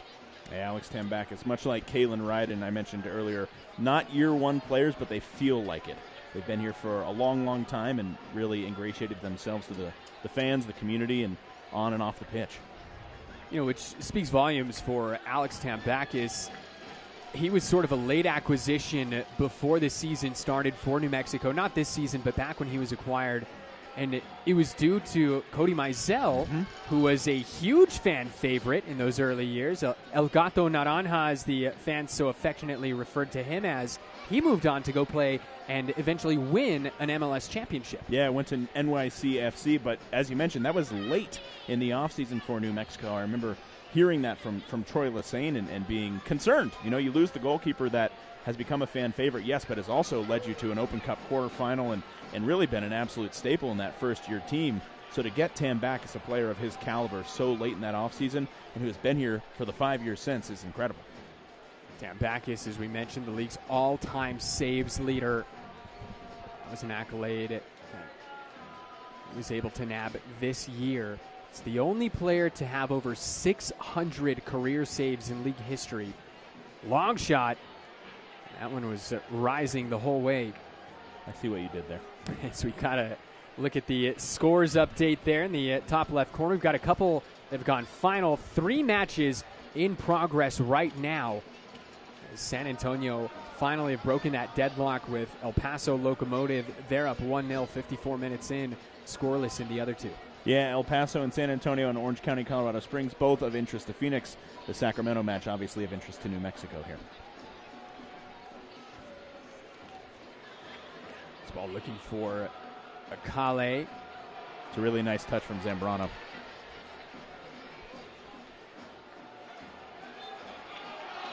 Astorga called for the foul on Quaisho. Neil Quaisho of Orem, Utah. Just kind of got sandwiched between Astorga and Swartz there. Another look here on this TLC replay.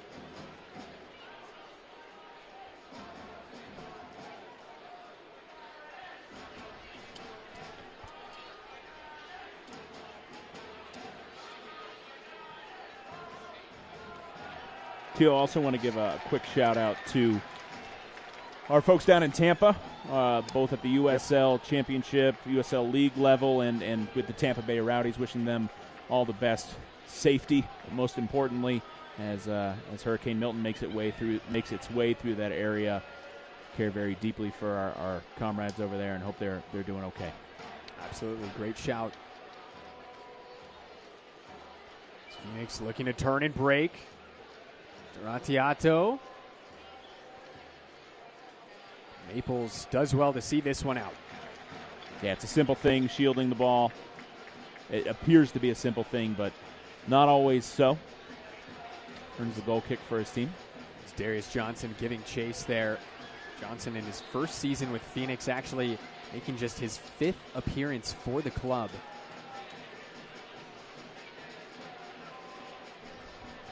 Another giveaway from Hosu in the midfield here, but New Mexico win it back quickly.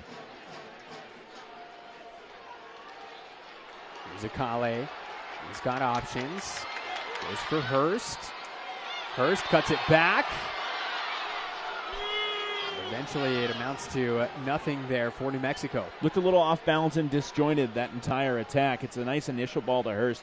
Hurst has trouble cutting back. Kind of finds an attacker in the middle of the pitch in Akale. Angel able to get to this one before Tambakis.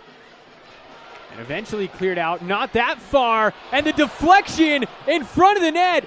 Phoenix have taken the lead. It's Charlie Dennis in the 59th minute. Yeah, you want to talk about disjointed. We talked about disjointed at the top of the pitch. That was disjointed at the back of the pitch. Tambakis comes off of his line on the initial ball, has to scramble back. And the ball's deflected off of Dennis and into the top of the net. Nothing Tambakis can do. That is a huge goal for Phoenix Rising as they've quieted the lab here. And most importantly, New Mexico now searching for answers. How do you react? That's always the question for New Mexico. You've gone from up 1 to down 1. How do you react? Do you want to clinch tonight? How hard are you willing to fight for it? And for Dennis, we'll get another look on this replay. It was suspect goalkeeping there that led to that second goal the second ball that popped out, and Duratiato unleashed one, and it was just a deflection there from Charlie Dennis. He's got his 3rd goal of the season, his 2nd for Phoenix Rising. Yeah, Alex Tambakis will be the first to tell you that he has to control that first ball across. He's just got to corral it, slow down the pace. Instead, it bounces out, finds its way through, and Dennis sends it home on the deflection. Work to do now for the black and yellow. 30 minutes plus stoppage time remain here tonight.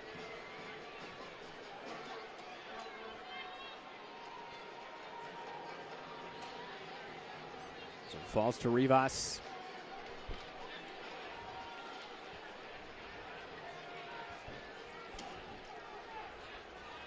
Johnson. It's a deflection there, does Johnson. And the foul called against Talon Maples. Maples will tell you he went shoulder to shoulder with Johnson there, but he'll pick up a yellow for his troubles for stopping a promising attack. So Maples goes into the book here 61 minutes in. Maples' second New Mexico player to be booked, joining in Anan Hosu here in the second half. So it looks like Eric Quill bringing in some reinforcements here, as you're going to see Marco Micheletto on to replace Harry Swartz.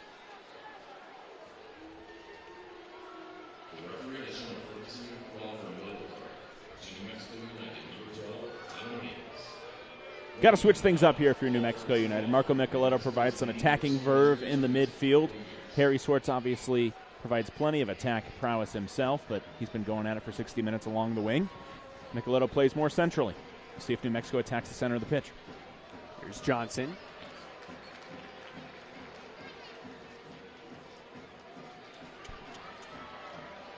Kale now trying to work out of some tight space, and Kale does well to retain possession and now gives it away, but the foul brought back. Yeah, Diego Gomez playing the initial advantage. It's well refereed there to call the play back after advantage didn't develop. It's a good play by Akale to fight through that tight space. Isn't able to complete the pass.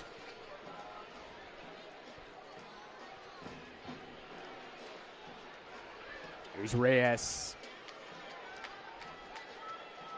Connects with the substitute, Marco Micheletto. That substitution brought to you by Southwest Eye Care. Cheeky flick there from Reyes. Yeah, Sergio Rivas has found himself in some really dangerous positions today, including right there as he cycles back. Rivas with 12 goal involvements last season. Just 4 so far this year, as Gloucester looks to have taken a little bit of a shot there.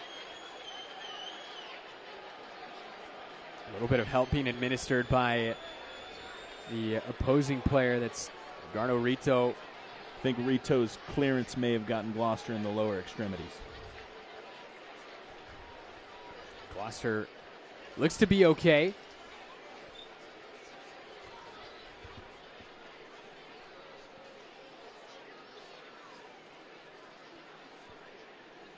Let me rephrase that. He's at least up and jogging. Yeah, I think Rito realized what he did. Obviously not intentional there, but least he can do is try and help Gloucester out there.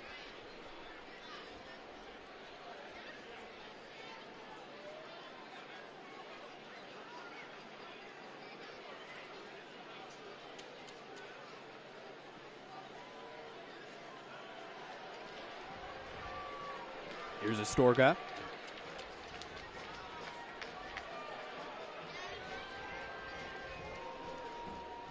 Rivas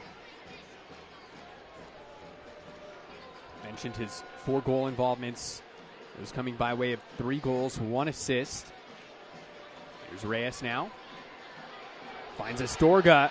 Cuts it back, and Astorga forces the save from Rios Novo. Yeah, it's a good first touch and a good shot on the left foot, his non-preferred left foot for Arturo Astorga. Ultimately, a pretty simple save going low for Rios Novo. Fans, you can't watch the match?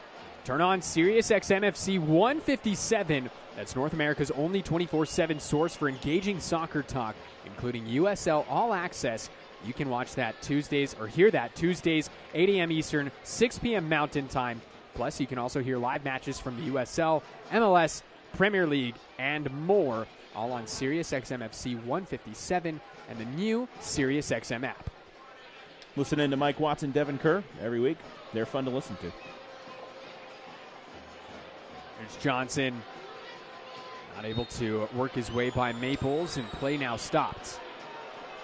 Not sure why play is stopped here. Yes, it's an injury, but referee not necessarily supposed to stop play unless it's a head injury, which I don't believe this is. New Mexico in possession there.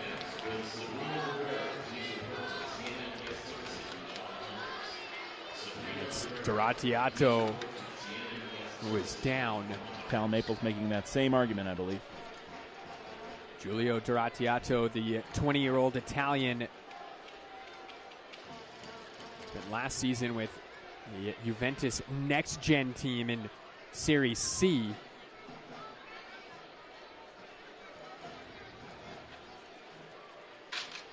It's nice work from Gloucester. And well done from Greg Hurst to maintain possession here. Hurst, 11 goals this season. That is a foul going against Hurst.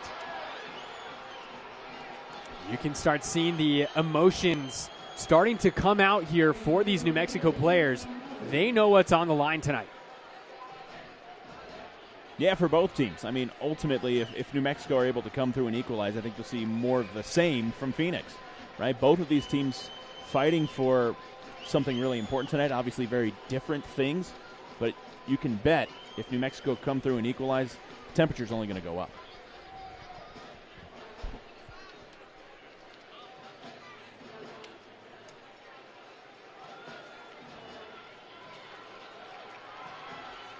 Here's Astorga, able to connect with Akale. Diving clearance from Pop Marboy. Down goes Rivas, and now we're going to see a yellow card issued to Tomas Angel. So 67th minute booking for the goal scorer, Tomas Angel, and it's Sergio Rivas. That is requiring some attention here, so we're getting a look on this TLC replay. Yeah, it's absolutely foul. It's absolutely It's absolutely yellow. You could make an argument for red here. It's studs up on the shin. Not a comfortable tackle by any stretch of the imagination. I also want to point out, just before that tackle was made, Nanan Hosu very fortunate not to make contact on a tackle that he was attempting to make a sliding tackle, because if he does, it's potentially a second yellow for him. So getting physical in the midfield here. That's a very physical, very potentially dangerous tackle. High, studs up on the ankle. Hopefully Rivas is okay.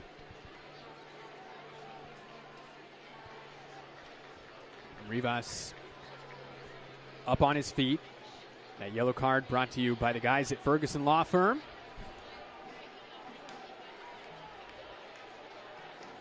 So New Mexico with a Fiesta Auto free kick here. Just over 20 minutes remaining plus stoppage time.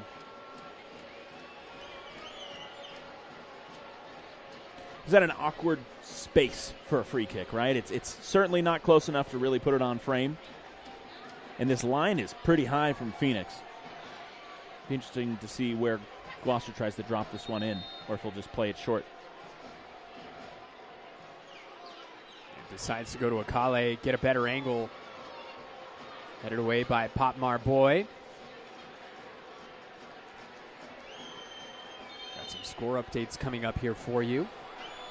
Sacramento, Monterey Bay equal 20 minutes in at 1 goal apiece. OC up 1-0 on switchbacks. And San Antonio have added a second over Locomotive. Yeah, those top two scores, not good ones for Phoenix Rising. The 1-1 score between Sacramento and their opponent, not necessarily the worst thing for New Mexico, but they'd like to claim 3 points tonight and claim that 1 seed on their own. It's Duratiato down for Phoenix Rising. Duratiato, he's made 28 appearances for the Juventus U19s since his debut back in 2021. He went to Juventus as a 14-year-old. Some talent. I didn't see the initial contact that Duratiato had. It's caused him to go down here, but it looks like we're going to potentially get a sub. Duratiato, just 20 years old. I mentioned he went to Juventus 6 years ago. That was a 5-hour commute for him, so he had to leave home at a very young age to chase his dream, and here he is in America playing soccer at a professional level. Yeah, I still don't see the contact there after seeing it on replay a couple times. We are going to have a sub here for New Mexico United. Daniel Bruce coming into the match.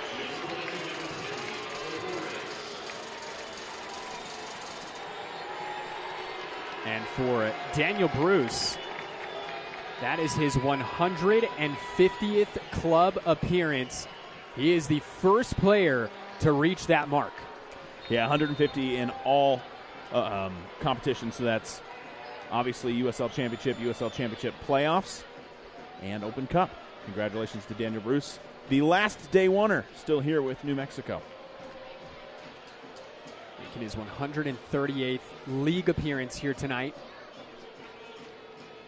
A huge occasion here for Bruce, and it's actually a team that he broke his wrist playing against here last season in the U.S. Open Cup. Yeah, remember that tackle? He went high. Hurst was looking for Bruce. Kind of got undercut on that here along the near sideline, and initially didn't look too scary, but just the way he landed, he missed some time.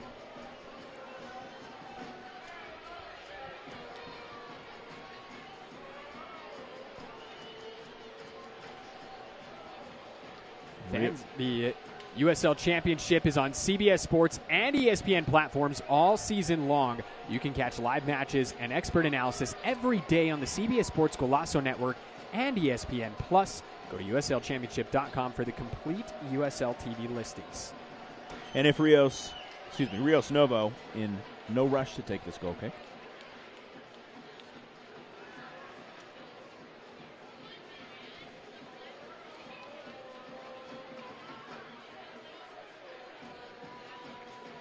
That's nice work from Chris Gloucester.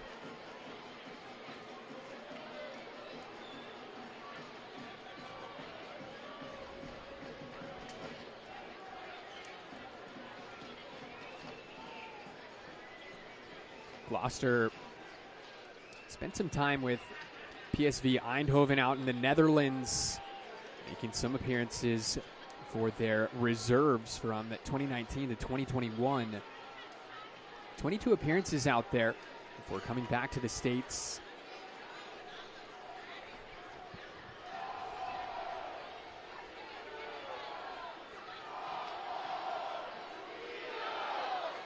Here's Gloucester. Here's a through ball, connects with Rivas. Comes back to Hurst, and a rocket that's saved by Rios Novo. Simple punch away there from Rios Novo, but it's a heck of a shot from Greg Hurst. Ball still bouncing around. Here's Bruce. Johnson makes a mess of this clearance. And this is going to be a Topo Chico hard seltzer corner kick for New Mexico. Yeah, you can feel the temperature kind of increase since Daniel Bruce came into the match. He's a nudge. He makes problems for the opponent as New Mexico takes the corner short. There's Micheletto. Hosu trying to get down to the end line and cross it, and Hosu just runs out of real estate. Yeah, a lot of full head of steam there from the non-Hosu. Not a lot of control. And Phoenix will be perfectly fine with that, and they'll take their time getting set up.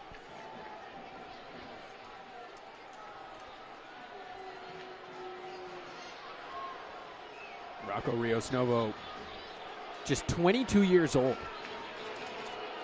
We got a delay here for what appears to be a cramp.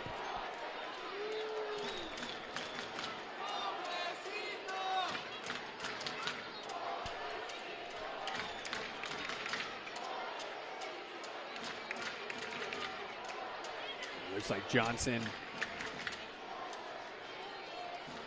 looks to be all right. He'll have to come off, though, as the trainer did come onto the pitch.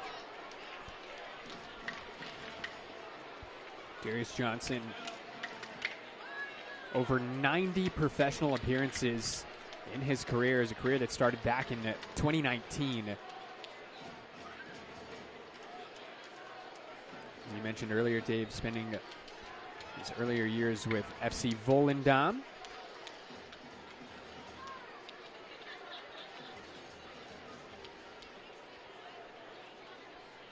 So it's Phoenix holding a 2-1 lead with 15 minutes plus stoppage time to go here on Kickout Cancer Night. As New Mexico came into this match with high aspirations. They could clinch the #1 seed in the Western Conference with a win here tonight. They could clinch with a draw, but they'd also need some help. Now another stoppage for injury. Fans are not happy about all the delays here. Making sure that Thomas Snyder is well aware of that. So Fiesta Auto free kick coming up here. Dennis getting involved there. Johnson able to come back on as well after the stoppage here.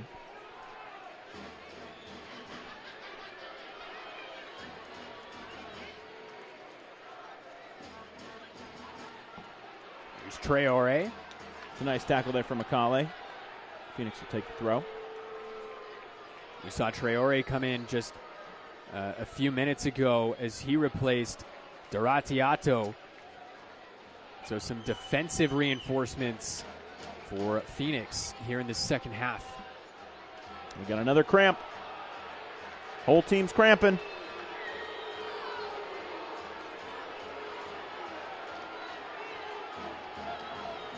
It looks like Johnson once again.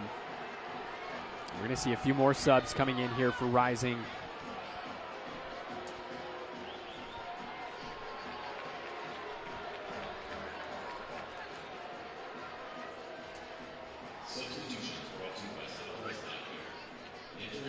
Definitely tell you that's JP Skurs.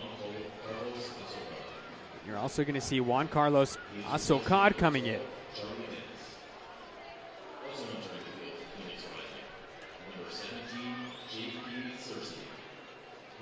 JP Skurs, former Union Omaha man in League One.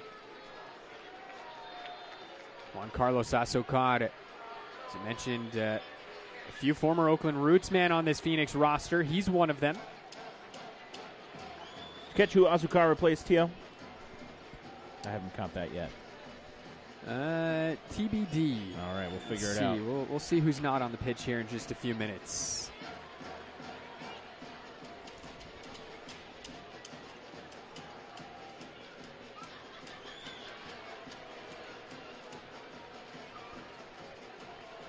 So less than 12 minutes plus stoppage time remain here for New Mexico.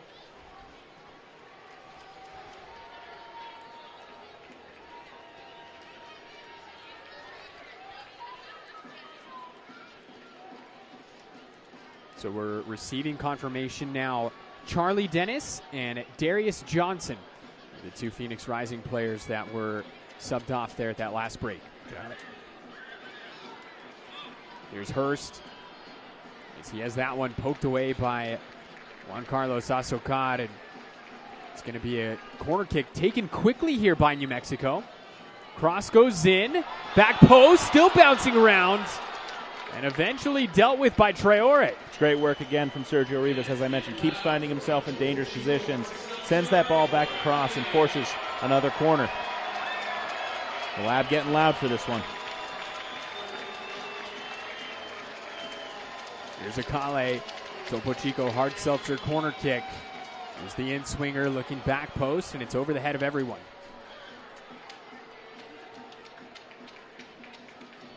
Yeah, that one was set up nicely for somebody to be on the back post. Rios Novo didn't come off his line, just a little bit outside of, I think, his comfort zone. But nobody on the back post to send that one either toward the goal or back into the mixer as we reach the 80th minute here. 80 minutes gone by here at the Lab. Tyler Ortega alongside David Weesey-Carl on the call here this evening. It is Kick Out Cancer Night as New Mexico hosting Phoenix Rising.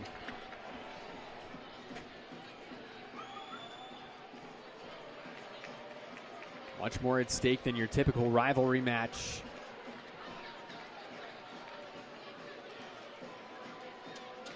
There's Micheletto, the second half substitute.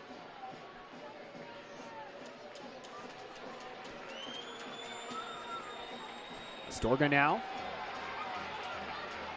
Cuts it back to Rivas. Rivas, ball searching for Bruce, but instead it's Rocco Rios Novo. It's the right idea there from Rivas, looking for Bruce or potentially even Micheletto on the back post, but Rios Novo's brave to it.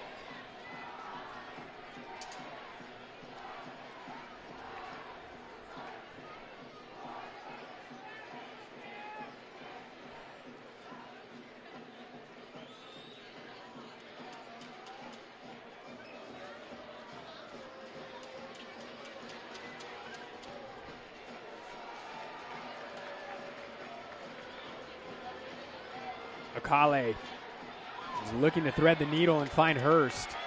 Instead, the foul brought back by Thomas Snyder. Yeah, Akale draws the foul here, and you have to imagine he will be licking his lips as potentially the one to take it. This is right in his wheelhouse.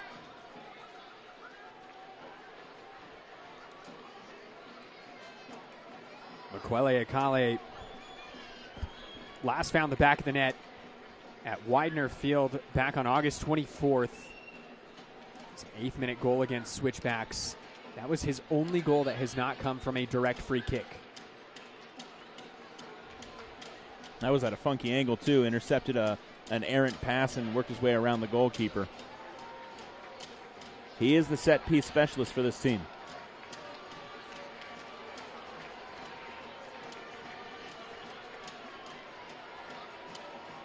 Makwele Akale stands over this one. The former South Georgia Tormenta man.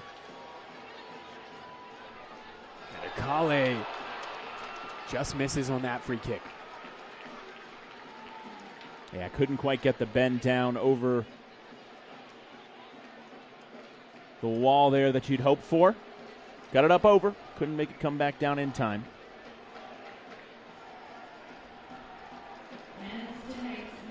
Rio Snovo in no hurry to send this goal kick away.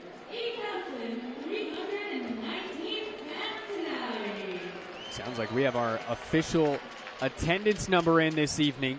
Brought to you by New Mexico Mutual. 8,319 on hand here to watch these two Western Conference rivals do battle as the foul called. I believe Thomas Snyder is bringing this one back for an advantage played earlier, and it'll be a Phoenix free kick. It looks like you're right, and that's J.P. Skirst down.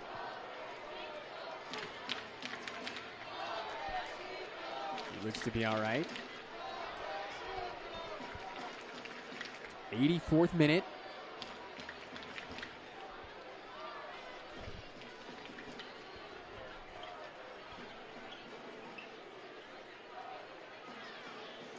New Mexico looking to avoid defeat here at home for the first time this season after scoring first.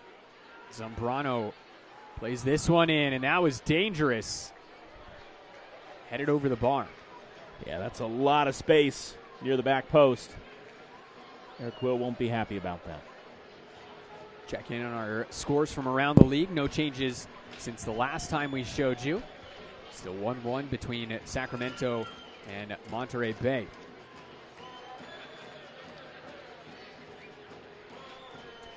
In order for New Mexico to have a shot, as Marco Micheletto draws the foul, to have a shot at clinching tonight, they need at least a draw. So they'll need at least one more goal here. They'd certainly prefer to do it with just a win. So another substitution here for New Mexico. Nicky Hernandez and Will Seymour will both enter the match here. Looks like Nanan Hosu and Arturo Astorga will make way. 85th minute subs here, brought to you by Southwest Eye Care.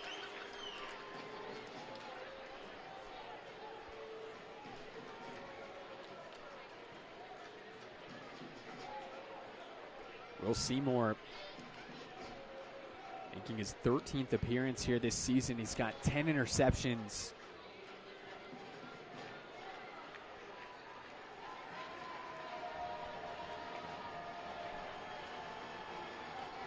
New Mexico searching for an equalizer.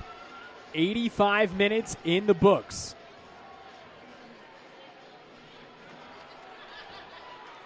Seymour battling with Quacio. Offside flag. The offside flag raised against Tomas Angel.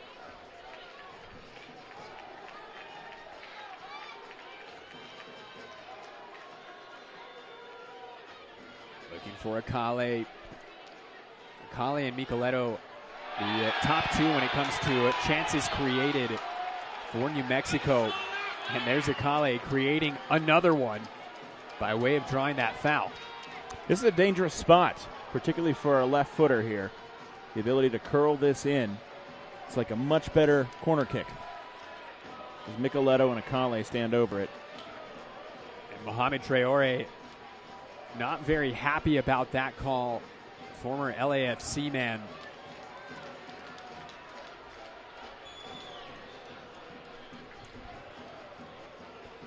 Traore, 22 years old, out of Senegal. Second season with Phoenix Rising. Here's Akale off the free kick. And it just goes past the back post. Yeah, it trickles just wide. The guy who won on the end of that was the guy who was on the end of it, which is Kalen Ryden. He can get high. They don't call him the golden helmet for nothing. As Diego Gomez lets Rocco Rios Novo know, hey, let's get the ball rolling here. Didn't miss it by much.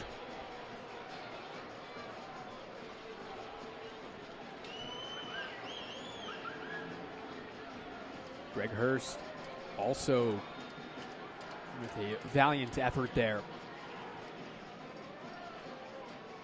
Yeah, that foul, the fifth one by Michele Akale in this game, more than any other player.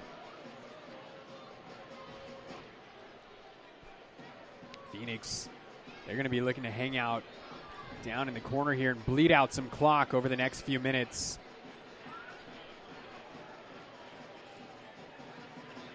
Good interception. New Mexico now looking to break, and a little bit of miscommunication there between Micheletto and Rivas. Yes, you want to go quick, but you got to go in control.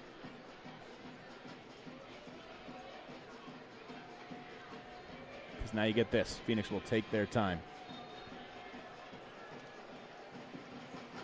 Time wasting is an art form when it comes to the game of football, and you can see that as Rito just bled off a few seconds there, wiping the ball down, and 4 or 5 seconds here and there, it can really add up towards the end of a game.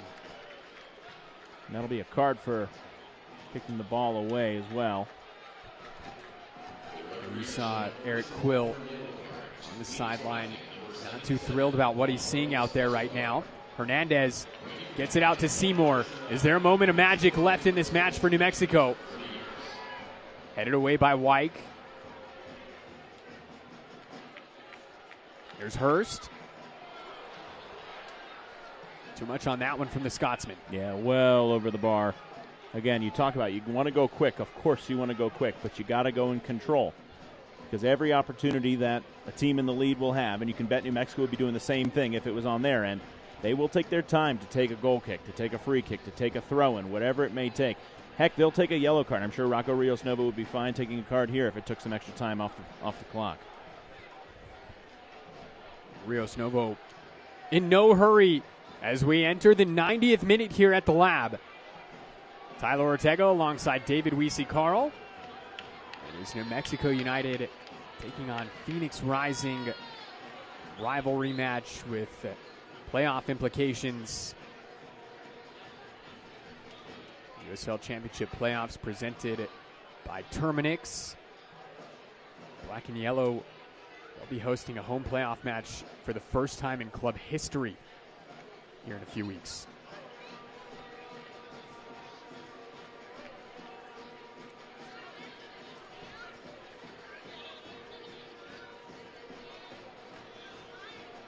As the job's not done there for Tambakis, as he's run into by Quacio, and Quacio is booked. He's got to be careful as well, kicking the ball away at the end there. You get 2 yellows in quick succession. Yellow plus yellow equals red in this game, Tyler. We are officially now into stoppage time as we get another look there. And that is a crunching contact on the keeper there. Gloucester looking to play this ball in.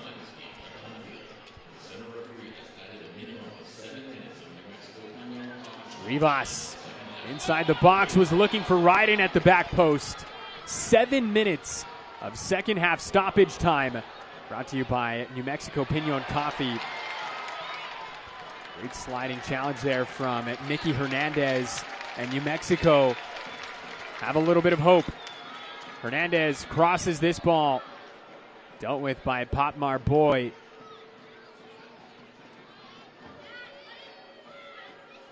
Micheletto. As well to see this out to Hernandez. Bruce. Both center backs joining the attack here for New Mexico. Here's one of them, Talon Maples.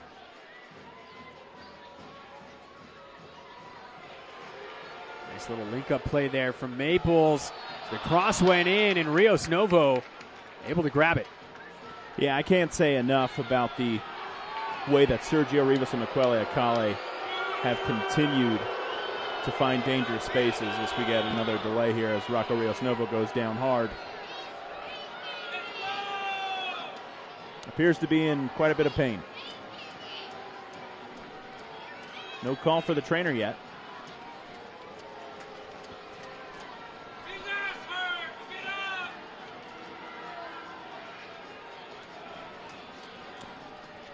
And that's a goalkeeper that has plenty of experience. As we said, time wasting is an art form. Yeah, and if you're a New Mexico United fan or frankly just a fan of the game, you certainly hope that Diego Gomez is doing his due diligence and keeping track of how much time is being just fettered away here. Now we're going to see a yellow card shown to the Phoenix Rising bench. I think that was to their head coach, Diego Gomez, from our official, Thomas Snyder.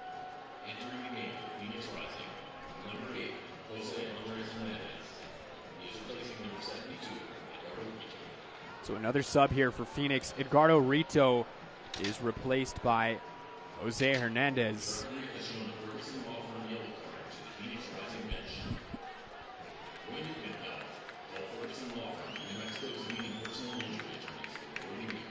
Jose Hernandez, another former Oakland Roots man playing for Phoenix. Time ticking off here as Rios Novo gets us restarted.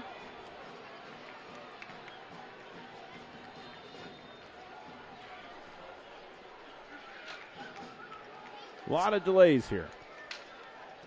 New Mexico get back on the attack.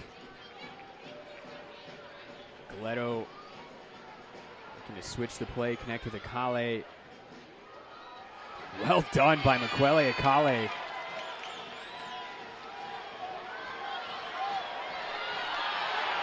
Bruce brought down, no foul called there.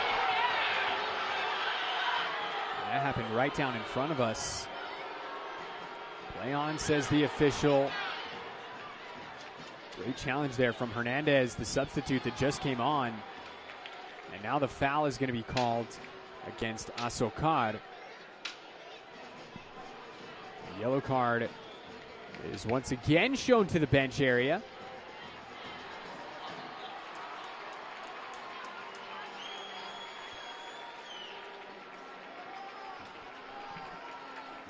And I believe that looks like a red card that has been shown to Asokar. And it is. Now, was that a second yellow or a straight red? We'll wait for confirmation on that. It is a second yellow that was shown to Asokar. So Phoenix down to 10 men here for the final few minutes. He just picked up that first yellow in the 89th minute, so 6 minutes between cards here. This is not how Phoenix wanted to finish this match. A man down, defending for their playoff lives here.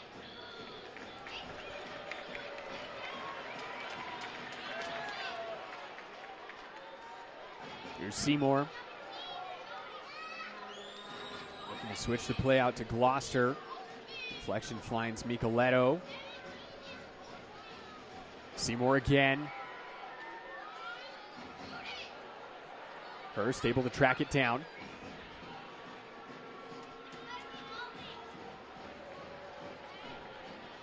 Five and a half minutes of the allotted 7 have gone by. Micheletto looking to play a ball into the 18. Minimum of 7 added minutes. I have a feeling we'll see a few more than that. Here's Seymour. Right in. Rivas still bouncing around. Late drama here at the lab. Hernandez now crosses this ball in. Ryden plays it back into the middle. Micheletto takes out Hurst. And Phoenix now looking to break and waste some time. Angel thought he had Tambakis off his line. Kalen Ryden going up and getting ahead on seems every ball played into the mixer right now. 6.5 minutes gone by in second half stoppage. Again, 7 the minimum, but as you mentioned, Tyler, likely more than that. Ball chipped forward looking for Hurst, and that's seen out for a Phoenix goal kick. If you're New Mexico, you gotta possess, and you gotta create chances. Obviously, that's easier said than done.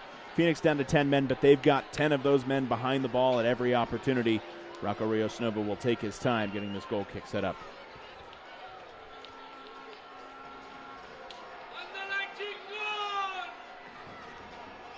Officially past the 7 additional minutes.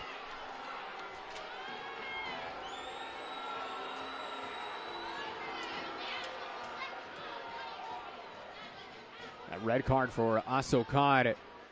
That is just the third time Phoenix has been reduced down to 10 men this season. It's the first time since early June when they played Orange County. No rush.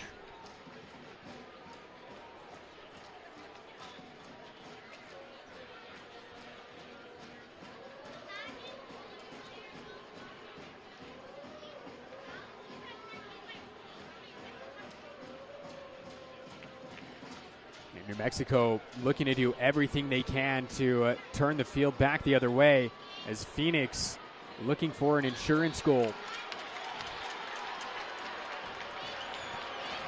Could this be the final opportunity for the black and yellow?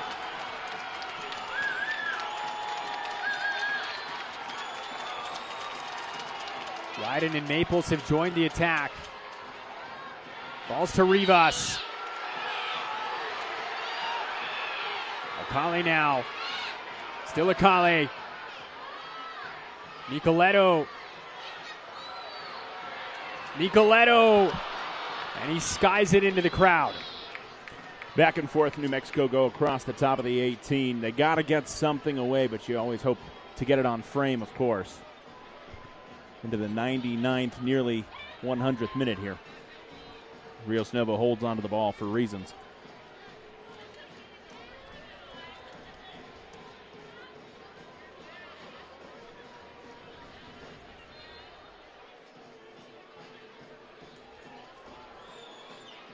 Rios Nova in absolutely no hurry,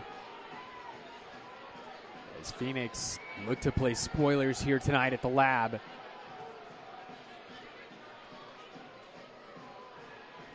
9.5 minutes gone by here in stoppage time.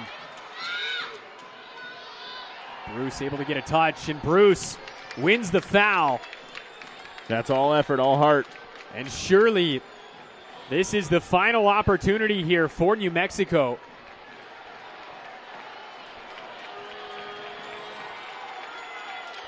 Hernandez coming in, trying to waste a little bit more time. It's going to be a Miquele Akale to play this in. Tambakis up into the mix as well. New Mexico looking to steal a point here at home. It's cleared away, and Phoenix Rising come into the lab and walk out with all 3 points for the second consecutive year, this time coming from behind. Victorious 2-1.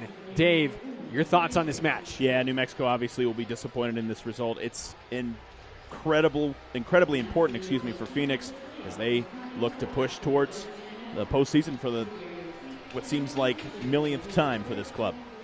Our post-game awards will be going out to Talon Maples, He is your man of the match, brought to you by Pepsi for his goal that he scored back in the first half, the 29th minute penalty kick. As New Mexico, there's Talon Maples. Not only is he the man of the match, he also gets your play of the match, brought to you by Varo Winery and Distillery. And Alex Tambakis wins your save of the match, brought to you by New Mexico Aging and Long-Term Services. We'll go ahead and take a quick break. When we return, we'll have our full-time highlights and stats. You're watching ESPN Plus.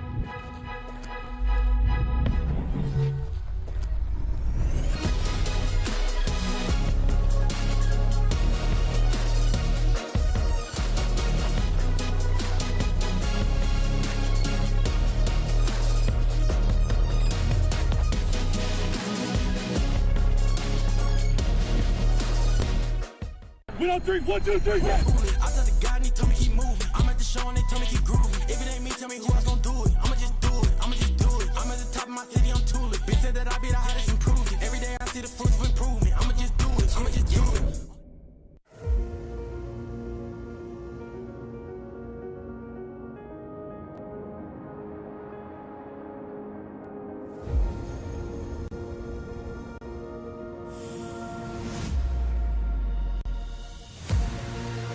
With more ways to win, whatever game you play, Sandia Resort Casino. Now more than ever. Close to home, far from ordinary. Welcome back here to the lab, ladies and gentlemen. It was a hard-fought battle between these two Western Conference rivals. Phoenix Rising walking away victorious. Final score 2-1. Let's go ahead and have a look at our full-time highlights, brought to you by the guys at Ferguson and Associates. And it was Talon Maples getting the party started from the spot in the 29th minute. Yeah, great penalty won by Makwele Akale. Maples forces Rocco Rios Nova the wrong way. And Maples scoring his third goal of the season there. That's the first goal he scored since June, which was also a penalty on that same exact goal. As Maples celebrates, and then it was Phoenix answering back with a penalty of their own right before the stroke of halftime. This one changed the complexion of this match. Complete momentum shifter. Talk about an unnecessary foul from Nanan Hosu as the ball went over the end line. Nothing Tambakis can do. He goes the wrong way as well. Second goal of the season for the LAFC loanee, Tomas Angel. And this, the deciding goal, which a little bit of a goalkeeping blunder. I don't know if you want to call it that. A shoddy clearance from Talon Maples, resulting in the deflection there from Charlie Dennis. And Phoenix take the lead and never look back. Yeah, Tambakis needs to control that. If not, Maples needs to send it away. It can't come right back to Phoenix at the top of the box. For Dennis, that's his third goal of the season. But New Mexico, they didn't just lay down after that. They had plenty of opportunities. This was one late in the second half. Yeah, Sergio Rivas kept finding dangerous areas, as did Makwele Akale and Kalen Ryden. There was Kalen Ryden's diving header attempt, which just went by the goalpost. This is a look at our full-time stats, brought to you by the guys at Duke City Cares. What did these numbers tell you here, Dave? Yeah, it was a tale of two halves, I think. New Mexico after, well, maybe thirds, right? New Mexico, the first third of the match, controlled possession, controlled chances, controlled opportunities. After they scored, it seemed that they did let up a little bit, and Phoenix took full advantage. And so as you look ahead for both of these teams, New Mexico United on the road this weekend taking on FC Tulsa. Phoenix will also be on the road visiting the Bay as they'll take on Oakland Roots. We'll say goodbye. We'll be back here on October 26th for Blackout Night. Make sure to hop on to SeatGeek. Get your tickets then. For everybody part of our broadcast tonight, for David Weesey, Carl, thank you for filling in on color tonight. For our producer, Gary Williams, my name's Tyler Ortega. Thank you for watching.